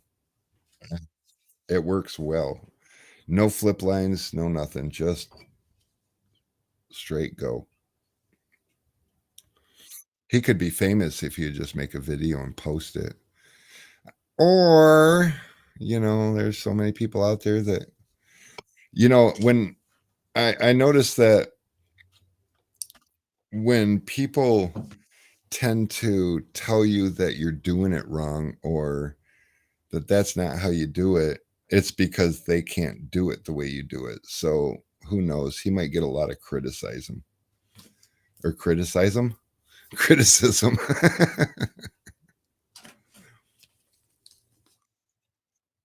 Oh, Lobo says they call that the Louisville twist. Is that a thing that you guys do? Because, like in Michigan, Jake's like the only one I've ever seen do it. And I've done it, but I've never got two cards on me. I'll do it with the shank in the bottom and then the card on the side and flip it down there. But again, my muscle memory is so ingrained in me that switching just isn't quite getting it. It's nobody. I don't know what the hell's going on over there. I'm bringing my pellet gun tomorrow. I don't even see a squirrel. I don't know what the hell's going on. Just run out the front door and start screaming and flailing your arms. If there's something out there, it'll run away.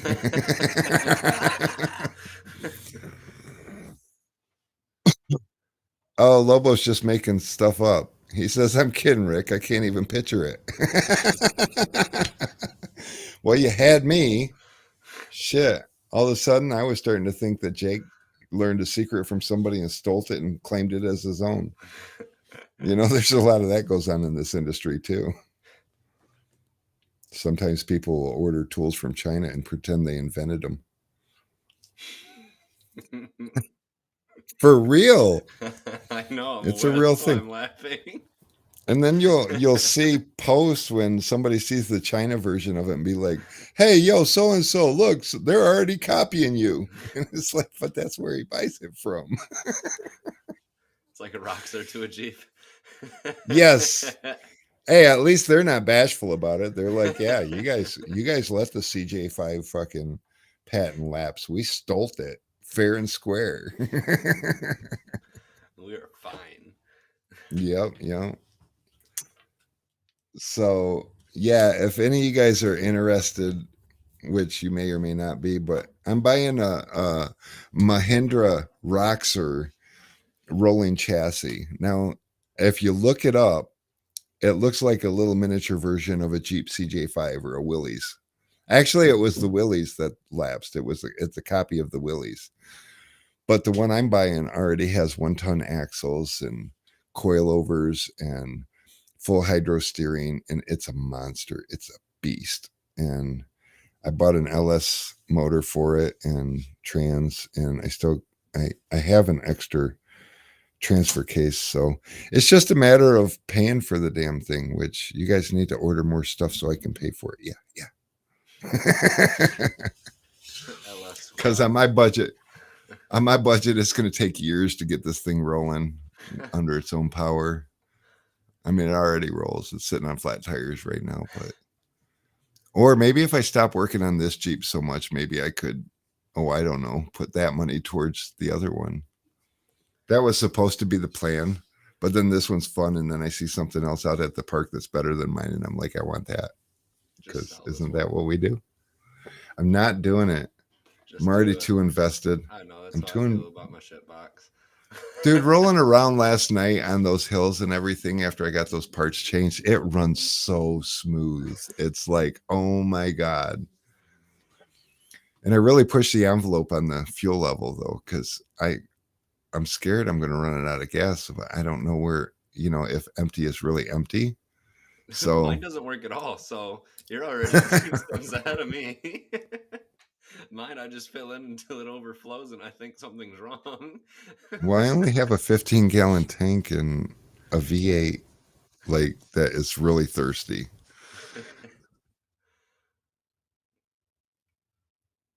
Is there anyone on here that also does what me and Rick like to do and go fast and climb stuff? Are we just all window tinters? That's it. Should have a hobby day where people tell us what their hobbies are. We should have a hobby day topic and we can just talk about the things that we do. Now that's a real person. What are you doing? Is it? Yeah, it's another U-turn. Oh, sorry. U-turn. People are so bad. There's so much space up front to do it. No, they're trying to cut the corner. Oh, and then they get up to where they can't make a left. Yeah. Oh, so I can't wait for the day someone to go over that wall. I want to put a sign up there. Just says, "Do it, chicken." Yo, I will make one. I will have one made. As soon as I'm convinced I'm not going to break any more axles in my Jeep, maybe I'll climb the wall. And we'll get that on video and share it with everybody. Once I get them bigger tires, I'll do it in the van, no issue. I don't even care if I break something. got AAA. I got 3 free tows left for the year. Yeah. Well, I'm gonna next week I should have a full extra axle shaft assembly. And if I have a spare, then I don't mind chancing it, because if it breaks, it breaks. I just swap it out and realize that was dumb. But you got to find its limits. But little by little, I mean, I'm putting 40-inch tires on it, and 37s I was breaking axles. So I mean, although I did Yeah, I put better reinforced the whole axles. front end of my van, my shit box, and I wanted to see how strong the bumper was because it's a new steel bumper and everything. And I ran like 20 miles an hour into a tree, didn't bend And it. Jake, you got to bring your Viper by here one day. Oh, I've been that's what I've you been got. Yes, watching you do.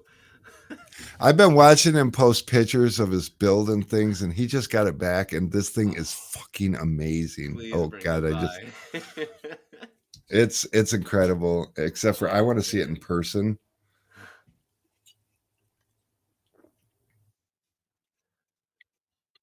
I'm going to cruise my Jeep on Woodward this year, and Ooh. people are going to be like, "Get that rolling shit box out of here." No, they love it. Me and my buddies go down and are gamblers all the time, and people love it. Makes noise, makes burnouts. Well, and I got a locked rear end, so every time I make a turn, it's like. I'm learning how to not do that around corners, but if I have to make a right hand turn from a stop, there's just no avoiding it. It just My van stalls if I hit the fucking brakes too hard, so whole thing shuts off. Put it in neutral, start it back up. Jake, you're crazy. 1366.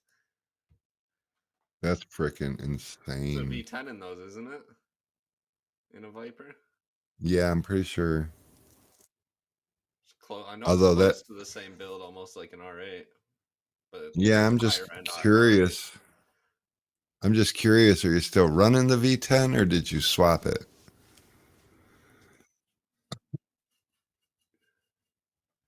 We got to wait for the 10-second delay so that he can answer us, and then I don't know if there's a It'd be funny if he 10-second got delay off for. and he just won't ever answer. No, I need to know. No, he's engaged now. Suspense. When you get to talk about your baby, you don't just leave. Yeah, V10, sweet. With the 5.9 or bigger, you probably got a 6.7 in there for 1300. But that's wheel horsepower.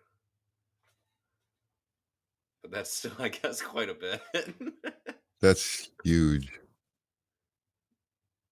Full Mototech traction control, boost by gear, the whole 9 yards. Wow. Is it with you? Is it close by? Can we see pictures? Is it like 30 pounds of boost or more? Because I feel like it's way more. 8.4. Oh, yes. I was thinking it was going to be bigger when I said something, but.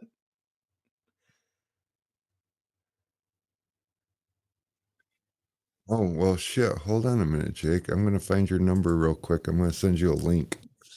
You can show it to us. It'll be fun. Go do donuts and send us a video.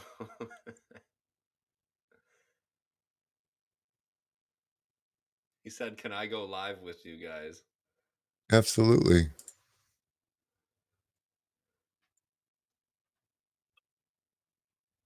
I just sent you a link, Jake, and when you come in, go to your settings and turn the resolution is real low when you first join, so hit your settings and turn it up to good resolution. And that link will just get you right in. It will be fantastic, and you can show us your goodies because we all want to see. Because my Jeep's at the Fab Guys place for the week.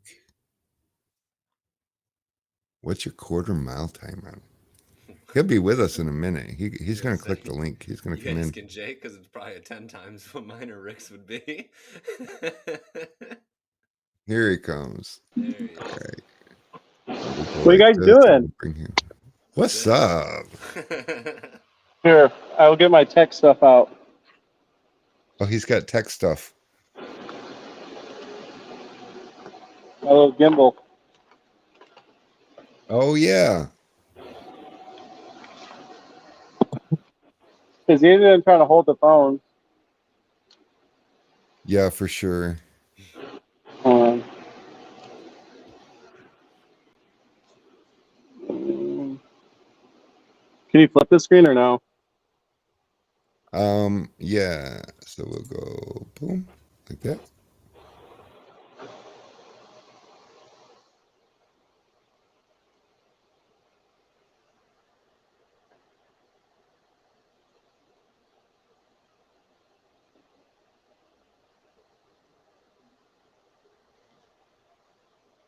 I don't know how to flip it. I think you got to do it through the settings on your phone. Not your phone settings, but the little gear clog on the little app that you're in.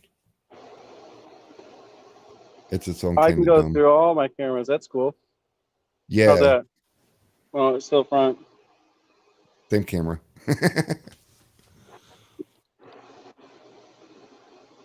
It's being dumb. You got an iPhone or a Samsung? Samsung. If I ain't mistaken, it's like the third camera. I've only done it once on my phone, and it was kind of a pain in the ass to figure it out. And then I figured it out, and it was like, cool. There it is. There it is. All right. I'm gonna have to just come out and see you one day. Yeah, I But told you. Now I've got this obsession with this Jeep that takes up all my spare time. It takes up your work time too. Don't worry. Oh, I thought that was my spare time. Oh, there we go. Now we got a big screen. Let's see this bad dog. Hold on. Oh, we almost had a Out big this screen. way, right? Which way? Yeah, Yep. the That way. yep. Oh, this way. Oh, Either one of This those two ways, but not this way. This one? Yep. Oh, This yep. one, yes. Oh, dude. That There floor is she so is. thick. Oh, look at that. My Lord. I just did the PPF on it too. That is sick. I don't even worry about PPF with my Jeep. 2 weeks ago I just rolled it sideways down a hill. Oh, Yeah. but I drove at home. I don't know if I like this gimbal thing. I don't know. I hear they take practice. I got one and I wasn't good at it right off the bat, so I hate it. That thing Yeah. is sexy. What about that? You like the Mustangs? Yes, the Fox body. I never enjoyed tinting them, although I see that one's not tinted. Look, we got Wyatt working on his truck, Dig the hairdo. Same here. wrapping it. Cool. Let's Oh, see. you guys a little bit slow these days, or caught up, or just the end I of the mean- day? And Yeah, it's end of the day now, so we're just hanging out. that's sweet. So are we. The Yeah. Viper's your daily. Everyone's like, badass car, Jake. Are they? Uh-oh. Distributing. This is Ryan speaking. How can I help you? Oh, we'll Yeah, meet we you, love Ryan. them. Sweet. I love it too. I wish you was into 4x4s though, because I'd love to go out on the trails with you. You're just the kind of crazy I need by my side.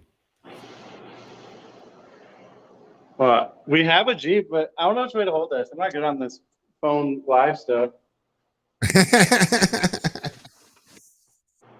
This room's got AC, so they're loving it. Yeah, heck yeah. How come you don't have AC in the whole shop? Because I don't own this and I ain't putting a freaking $13,000 unit in. I'll do like I did with my landlord. I was like, it's okay if you don't want to pay for it. I'll just make sure that I patch the hole when I leave. Yeah, so like that's what I did with the floor. I was like, like, would you be cool with taking care of us or like giving us compensation? Because like we built this whole room and fixed all the electrical and badass floors, and he was basically like, we don't really care. That doesn't help us. That helps your business, and basically told me he doesn't care. That's too bad. Yeah, Good landlords are hard to find right now. yeah, and it was like when I went into this shop was like in the peak of all the stimulus money, so people were like getting in shops like crazy, and like he wouldn't negotiate at all. He was like, he was like, this is how much it is, and then your rent's going up $200 because it's end of your lease. And I was like, okay, sweet. And then I have a stipulation, which all window tinners should do this, is for like their tenant. So no other tenants in the complex can do window tint or vinyl wrapping. And that's yeah, so he basically was like, we can't do that with the new one, so you have to keep your old one. So I have 2 bays. one that you just use every now and again. Yeah, pretty well. I mean, you haven't seen the purple side? No, you still use it? Yeah, so that's where we do all of our coatings and like storage, if you would, but we do all of our detail down there. Okay. So, That kind of helps having a place you can just like get away from everything else, and one isn't interfering so much with the other one. It's like our doctor's office. Yeah, and then started doing our own products. So I bottle everything here in house in that shop. Oh, nice. When you gonna get that back window spray stuff going? So like that's kind of what stemmed me into that, is because I wanted to do that, and then I still haven't made that. And then Damn you. I love how you're like people are making their own tools and calling it theirs. So I actually started designing some tools. I'll show you these. Who you show it to? So it's kind of like, so we've been going through a different like materials and like changing the shapes. So like these I are, love that. yeah. So these are going to be a bit bigger, but some will have like a hole in the center. So if you got like a finger, you shank it, pull it back, and you can heat through the hole. Make sense? Love that. Yeah. And then what's cool is instead of me having to flip my gray cards to do my flip, it's universal now. Dude. So Man. like how soon before we get those on my shelf? So we got to do, the die is expensive to like the actual die, because these will be like made at like 8 at a time. The die is the pricey part. So, and then like material sourcing, what material works best, which one holds heat and rigidity, which ones don't scratch. It's like a lot of R&D right now. Well, shit. And then it'll all be made in USA. What kind of chemicals are you bottling? So a glass cleaner, and then car wash soap, and then a ceramic spray, basically. So like I spent, I don't know how many hours trying to figure out how to formulate and make products. So it has propylene in it, which is really good for vinyl wrap, gives it a high gloss and bonds to it.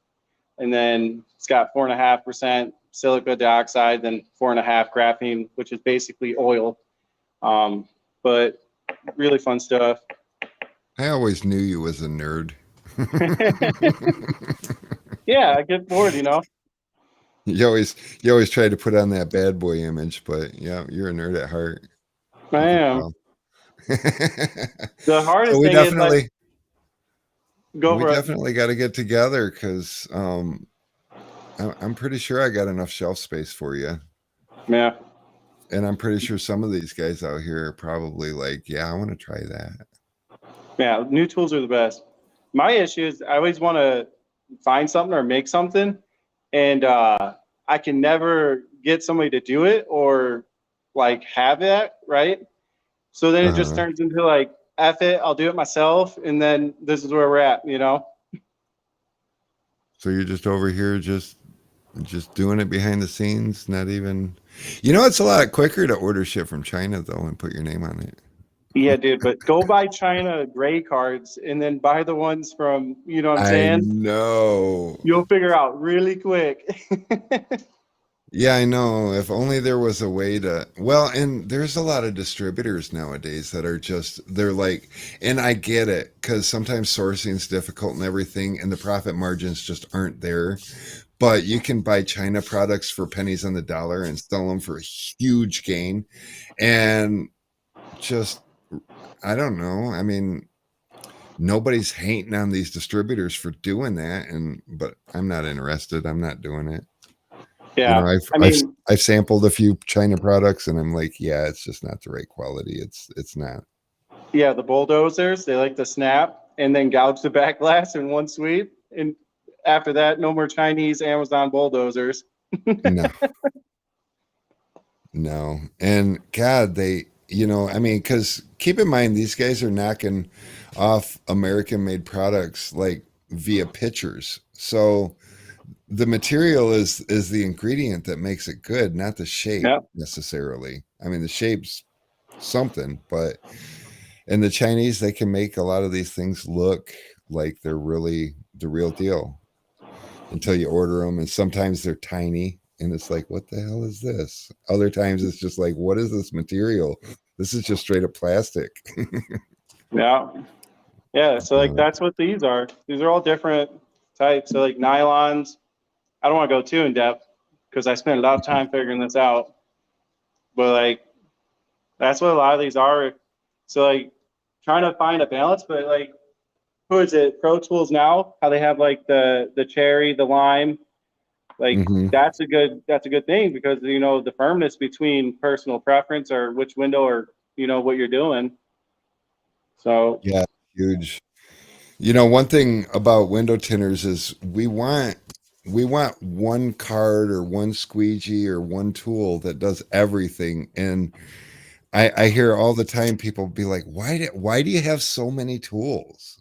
It's like you wouldn't understand until you have them all in your hand and you find the uses that you like for each one because they're not all the same. You well, know, it's like I hear a lot of people knock down, um, like for instance, the tail fin, the green, the green tail fin or the yellow tail fin. It's good for only a couple of situations, but it's the best for those situations. You kind of have to have it. But people will get it and they're like, I don't use it. It's awkward. Yeah, but yeah. when you get that situation you need it, it's the best freaking tool for the job. There's just no way around it. You So know, like people use. your Volkswagen front quarters, you know what I'm Hmm. talking about on the Yeah. GTIs, terrible. So like that's one of the other things that we've been trying to figure out a tool that you can actually get in there and use with function. So like that's one of the cool things that I want to get more in depth with. But I thought about it, it's like that's the only thing it's good for though. And Yep. how many GTIs are you gonna do? You know? The So like reach from Tri-Edge is one of those tools that I think they try to overstretch because they're trying for multiple uses. And so the tip, and I don't have one here handy, but the tip of it where it's flattened out and it's got a rubber tip, that's really good on the front half of those quarters. But it's a little awkward to get around to the backside of it. So but that's the closest thing I've seen in a production tool. I know Rodney McClure, he'll take little cutoff pieces from cropping his squeegees and he'll screw them onto a bar that is flexible so he can flex that and get in there with it. And that's kind of a handy, neat tool. I like that. And that's his own design. So, I don't know if you I know, have it. I have like a pen that's all like wedged and bent on an angle for them. I don't know. I just put a matte vinyl on the outside and tell the customer that's how it is, because I ain't got time for your bullshit. Then I tell them, buy Merkin. Collection of tools. Oh, I recognize some stuff in there. You need Bondo cards? Holy Bondo cards, Batman. See, that's what happens when you start rapping. Yeah. All my buffers. I buy these like weekly from you. Heck yeah. I got lots of them. You out here, Wyatt? Be good, buddy. Yeah. Oh, it is that time, isn't it? Holy Yeah, shit. 6 o'clock on the dot. We do this show for 2 hours every week, and like the first half hour is always awkward, and it seems like it's dragging, and next thing I know it's 6 o'clock, and it's like, well, shit, what the hell just happened? But we should try to do it a little later, though. I get yelled at by people a lot telling me that I do this during their workday, and I do, because it's also during my workday, so it gives me a little free time to kick back and hang out. I never tried to be a big busy show, but there are some people that are legitimately not super happy with not being able to talk to me. Yeah, it's like that was like back in the day. I talked to Eric, and you know, he was like, it'd be like 3 o'clock for me. So like 3 o'clock, you know, that's like my prime time at the shop, trying to turn and burn. It's the middle of the day, like trying to wrap up, and it's just hard. But I don't really do live stuff. No, but I still see your videos. I see pictures. I mean, you're social media active, so that's important. Yeah, I try, but never ending. My chat broke for some reason. Oh, well, I got chat over here. We'll see you, Mo. Mo left. The shank is my go-to for, I don't know. You never really used the shank, did you? Mm-mm. You was always that 2 tri-edge guy or 2 easy reach guy, and I don't know. It works for you, though. I was talking about that a little bit earlier, though. We're kind of set in our ways when we find something that's really works for us, trying something different.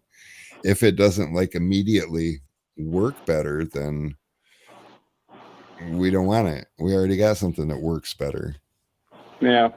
I my first few years, I like, so I mastered one, then like you brought the torch into my world, and that's when I was like starting to play with the torch, and then like mastered that, then like you bounce back and forth, and then like reverse rolls, and then this and that. Like it's fun, but I always find myself Frankenstein, using a heat gun. When I rap, I always use a torch, but you kind of go through the ways. Like bottom loading, like that's such a fun topic, just for the fact that like you have like people that are strict bottom loaders, and they have people that 2-stage, and it's like it's hard because like there's perks of both ways, but I've never had a problem 2-staging. I've never had issues, and stuff like that. But how do you do it again? You shank it in the center and then shimmy it across both ways, right? No, I start on one end and go to the other. I usually start on the short end and go to the long end. So like you bunch it up so it sits on the edge of it, and then you slide it in. Yeah, and I'll do that. Like I'll do my little bunch up spot on the long end because there's less bunch, because I got more material to work with there when I'm tucking, versus a lot of people will push towards the short end, and it's really crowded and it gets really tight, and that's where you get a lot of kinks, and or you'll get that. I like to tuck the front corner in first, because obviously that's where your peels tend to start, because it's tight, and sometimes you get a little kink in the corner. After you tuck it, you can't see it, and then you want to blame the film because it peels. Or some people will be like, well, you didn't tuck it far enough. Or other people will be like, well, that wouldn't happen if you bottom loaded.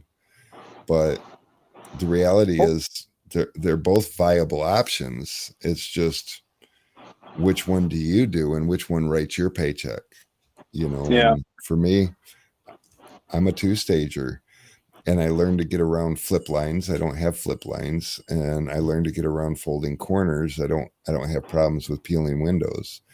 I have clean installs, and my speed is bar none, because even if it takes me a couple of seconds longer to lay down a window versus bottom loading, I don't have to take anything apart or put it back together.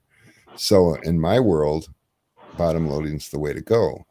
But then I see people like Chamal, you know, he goes live a lot, and he's a bottom loader. He pops the door panel apart really quick, yanks the seal out really quick. He drops the film in there. It's all like real second nature to him. There's nothing you can say bad about what he does, except for I did see one person comment and mention that their customers don't want them taking their cars apart. Now, if you talk to a customer about your process, Right. popping panels is kind of a turnoff to a lot of customers. So that's definitely something that, you know, It's definitely not a gentle process either. So like I pull sweeps often, not often, but I have many times. And you know, you're popping the clips, you know, and like not all of them pop back on, you know, they do break, you know, and like at the end of the day, it's like in theory, yeah, it is okay. Like you got 5 out of 6, but you still broke someone's clip. You know what I mean? You still, you know, and like it can get bittersweet quick, but I try not to pull them unless it's like super tight, like mostly Volkswagens. But sometimes you can just get away with just popping the panel back enough and not even pulling the sweep, and then it's nice and loose. Well, and then you got some of those tucking tools that make things a little bit easier, like the Easy Tint from Expel. That's kind of a neat. It's bulky. It's a little cumbersome, but when you put it in there, it helps a guy like me be a little more intuitive, because my arms just naturally rest on it when I'm working, so it just pulls things back. But PPF is its secret ingredient, because otherwise you're going to scratch up your film and shit with it. Yeah. So like what turns me off on the bottom load, or what is it called again? The Easy Tint. Yeah, that metal plate, right? So like seals are natural to have dirt and grime in them. Imagine putting a plate into the window seal and prying down and slide in. Like I feel like it'd be prone to scratch glass, and then you're just kind of married to that window, you know, with a gouge or something that looks like a crease, or then you have to explain, or you know, or you can play dumb that you didn't know that was there, but like it just seems prone to damage, you know. Yeah, for sure. One thing that we have on our what to expect out of your new tint job sheet on there is pre-existing scratches, and it states right on there that, you know, these scratches you probably didn't notice prior to the tint job, but once you get the tint job, the darker film makes scratches more noticeable. So that's something that somebody could, like you said, play dumb, but I get it. To me, plastic tools and I learned a lot of years ago from a guy that's probably smarter than me. He was simply, if you don't take it apart, you can't break it. Right. And, you know, he didn't make an argument against which way was easier. It didn't matter to him. If you don't take it apart, you can't break it. And I've seen enough posts with people being like, hey, what do you guys do when this happens? And you see the edge of the door panel cracked because you got a hold of it and pulled back on it, and the plastic just wasn't there anymore. You know, I mean, it's been, you know, a 6-year-old car that's been in the sun for 6 years of its life, and that panel's brittle, you know, and it might pop off easy enough most of the time. We were just talking about that with Ford mirrors. What do you do with those Ford mirrors that's got that stupid clip? You know how many Ford mirrors I've broken in windshields? So you don't learn real fast? No, I just kept doing them. Like I'm good at them now. You need to carry that equalizer tool. That's the golden ticket, man. But I don't know. I I've seen people break them with that though. But I maybe actually a I bought tutorial. I I bought one of those really expensive Ford mirror removal tools. You know, it's The got vice the grip big, one. yeah. That thing is mint. It doesn't touch the glass. It doesn't put pressure on the glass. It just clamps onto the clip, and then you can move it up just a hair, take it off, and the mirror slides right off. It never puts pressure on the glass. But that needs a tutorial too, because sometimes common sense isn't so common. My Mary's son, he used it for the first time and was like, "Oh, cool!" And he puts it on there and wiggled it to push it up and broke the window. Yeah. And he's like, "Well, that thing's stupid." And it's like, well, so yeah, there's definitely a wrong way to use a tool in a delicate situation like that. But I do got to say, Equalizer putting their name on something, saying this is how you do it, you know, that's a ballsy move. I mean, it's one thing for a tinner to 3D print something and say, you know, because he doesn't have a lot of stake in the game, but Equalizer's a big company, you know, and they're doing it. So maybe we need to take a look at that and maybe Dude, carry it. You're we not could the first person. we can design anything, man. I mean, I have like the resources for designing with CAD and all that good stuff, and options are endless. But time is my only issue. You know, I need I to, mean, you know what I need to do is get that expensive ass Ford tool that I bought, and I need to get that into your hands and take the concept from it and design a little lighter weight, better tinner tool for a dealership or a glass shop. It's probably great. For me, it's a little cumbersome. It's big, you know. It's a big fucking pair of vice grips, yeah, and the key to it is the jaws, not the vice grips. You know, I think the vice grips is whatever they had handy, and then they want to charge like $350 or $400 for it or some stupid shit. You know, it's a pair of vice grips with a tab melt welded onto it. I know what it is. I haven't played with one hands on, but I know exactly what you're talking about. But It's don't want to make it it's too certain. small.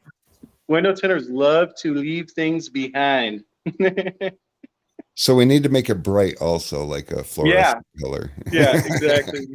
A Because beacon on it. this really is just a pair of vice grips, and I don't know. I bought it because I got the set. Even though the tool to put it back on is stupid, but I got it and the tool to put it on for $300 off of eBay. I'm like, well, that's as cheap as I've ever, you know, it's like over $300 just for the tool to take it off. So I can get them both for $300. I'm in. Yeah. And I used the tool to put it back on once, and I'm like, this is dumb. You know, I'm gonna fuck up my tint putting this mirror back on. I pull them off with that. It's got a lip. So there's obviously two Ford mirrors. You have the one that has the locking latch at the bottom, and then you have the one that has the side lock. You know, Mhm. so like I hook tool the one with the side lock, just an L hook, and I start at the top, and you put a little pressure on the tab. You don't pull on the mirror, and as soon as it cracks loose, you kind of just wiggle it down. You know, and then the Yeah. equalizer is for like that other windshield that has the tab on the bottom. And I just literally use my squeegee handle and I just tap it on there and then pop it right off and tap it back on. So there's actually three different styles. There's the first one you described, and that I just use a little pocket screwdriver and slide Yep. it up in there, and like you said, pry it, and then it'll release from the mirror tab. The other two look identical, except for one has a notch at the bottom of it, and the other Yep. one's flat at the bottom. The one with a notch, you can take your little pocket screwdriver, your little flathead pocket screwdriver, slide it up there, and it releases it, and it'll slide right off. No pressure required.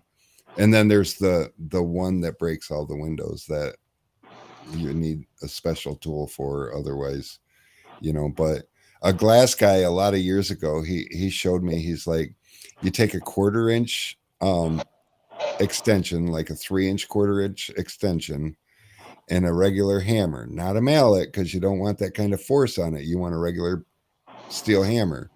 So I got this little cute little hammer, and for years I took those off like that. And then one day it's a scary sight, but never broke one. One day I took one off and there was a little crack. And I was like, that's enough. I don't need to deal with it. But I've taken them off with that other tool, and that other tool is fine. It doesn't put any pressure on the glass, but obviously it's not a tool that anybody can pick up without understanding it and use it. You know, if you don't understand what's going on, why the window breaks, then maybe you should probably just put a slit in your tint and do it. Yeah, I seen that post like, what was it, 2 days ago? And like, I wanted to calm down. I don't know if I did, but I would met like 11 windshields in the past. How many years? How many years have you known me? Oh, 6, 7, long time. Yeah, it's been a long time. So like in the past, like my first 5 years, if you would, I was going through like 3 windshields a year. It was like ridiculous. And I was just paying for them and doing them again, doing it again. And I've been good for like 3 years now. I haven't broken a windshield. So like I'm the only one that takes them off now, but like, the guys have broken their fair share, and it's like hard because it's like I had a situation, they break it, tell the customer, and then the customer is like, okay, he understands. I usually waive the cost for the job, and I'll tint your windshield for free and pay for your tint. Like my goal is to make sure you're 100% happy. Then the guy comes back and they broke it again. Oh. And I'm like, oh my God, So I just paid for his windshield, and then I gave him $100, for the inconvenience, and told him, unfortunately, we can't handle this windshield, but it's embarrassing at that point. So like after that, I don't let nobody touch the mirrors except me, and I guess it's easier that way, but you're always running around here or there. You got to make sure you're available. You might not be there. You might be over at the other shop, and they're like, hey, we're trying to do this windshield. Well, I'm not there right now. Hold on. You get over there, broken windshield. Yeah. Yeah, Right. I envy you. So for everybody watching, Jake is a guy that used to work for a shop that is another friend of mine, and he decided he was going to go do his own thing, and he kind of did it right, and he's been taking the bumps and learning. But would you say you're pretty successful? You're doing I did pretty good. I'm doing good. I'm content.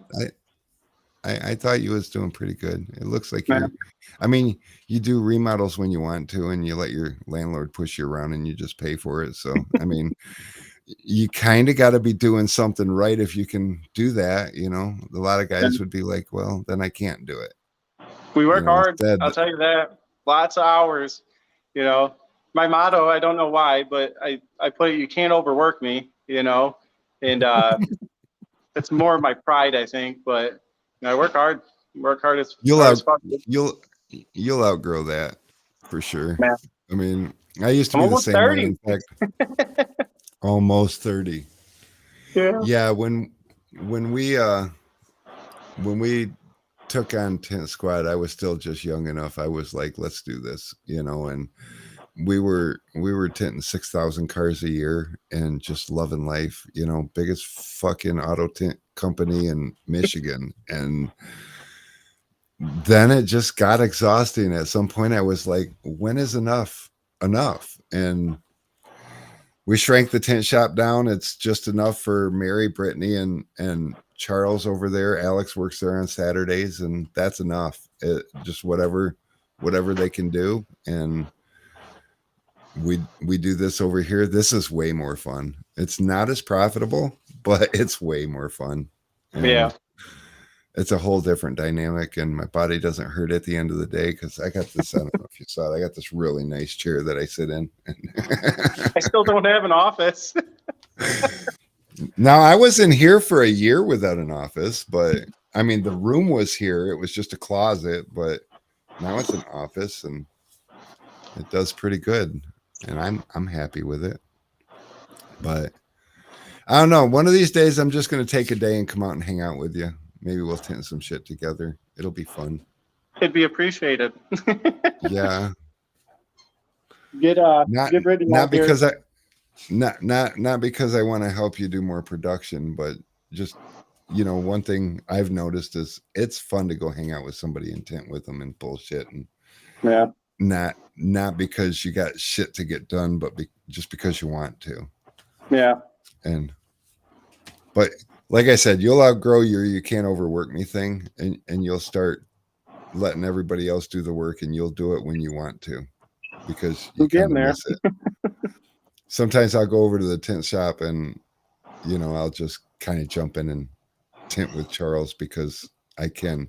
But sometimes I go over there and I just don't feel like it, and I'll sit back and watch him tint because they book what he can do, not based on on the need for me. So that's stressful. But yeah, Well, it is definitely that time. Probably ought to let you go because I'm guessing your day's over. No? Yeah, maybe. yeah, we're going home. It's a scorcher today. It's been hot. Oh yeah, that's right, because you didn't air condition the shop. At least we're in Yeah. Michigan. We only get a couple of weeks out of the year that's kind of unbearable. And then the rest of it's cool. So all right, man. Well, we appreciate you having you. And Yeah. Let me know when you want to come down, and we'll make a day out of it. Maybe we'll do a live stream with it too. Be fun. that could be fun. Mhm. I would like it. Maybe I'll bring my Jeep. You can say, "Bam, that thing's ugly." But I think you'd appreciate all the work that's done underneath of it, though. It's kind of impressive, and it's Super fun. it's kind of fun. I don't know. I can't have a fast car like yours because then I'd have to drive it fast. It's bad enough the Jeep, you know, I got a Borla exhaust and a 360 Magnum in it, and it sounds good. So, and it's the 5-speed. So when I take off from a light, I gotta hear it, and before I know it, I'm going fast, and I shouldn't be going fast. It's a Jeep. It's not made to go fast. It's made to go anywhere, you know, and. But yeah, lots of fun. I think you'd appreciate it, and then I can see your car in person. Yeah. Do All right, Rick. you ever drive? Love you, brother. Do you ever drive that car home? No. No. For I don't shows even need to only. drive it. I mean, it could go in the Raptor for all I care. You know? Wow. You just Yeah, did it to dude. do it. Well, I mean, it's been the dream car. That was what, you know what I mean? You gotta set a goal and chase it, you know? That's So a like hell that of a was goal too. that was a motivation for a long, long time. Now it's a house. Me and Celine are getting married, so that's what Nice. she needs. About time. See, you outgrow lots of things. It's cool. Mm-hmm. When I Yep. met you, you was just a kid. I know, crying because I'm over here working, and then I do it, and I work harder. It's different when you're in charge of it. It's harder to be on the paycheck receiving end. It's definitely a whole different ball game when you're on the paycheck writing end. It's like there's a different motivation behind it, and it's not all about the money. It's about succeeding. It's about making it, proving you could. Yeah. Everybody gets to go home at 6 except me. Me too, but I've been practicing leaving early lately, and I kind of like it. But I got to be careful with it because I've seen too many absent owners that their business goes to shit because they're not there. So I can't do that. As much as I'd love to, but that's not right. I know better than that. But hey, I'll let you get to it. Tell Selena we say hey, and I'll let Brittany know that she missed you. Yeah. All right, Rick. And everybody else, until next time,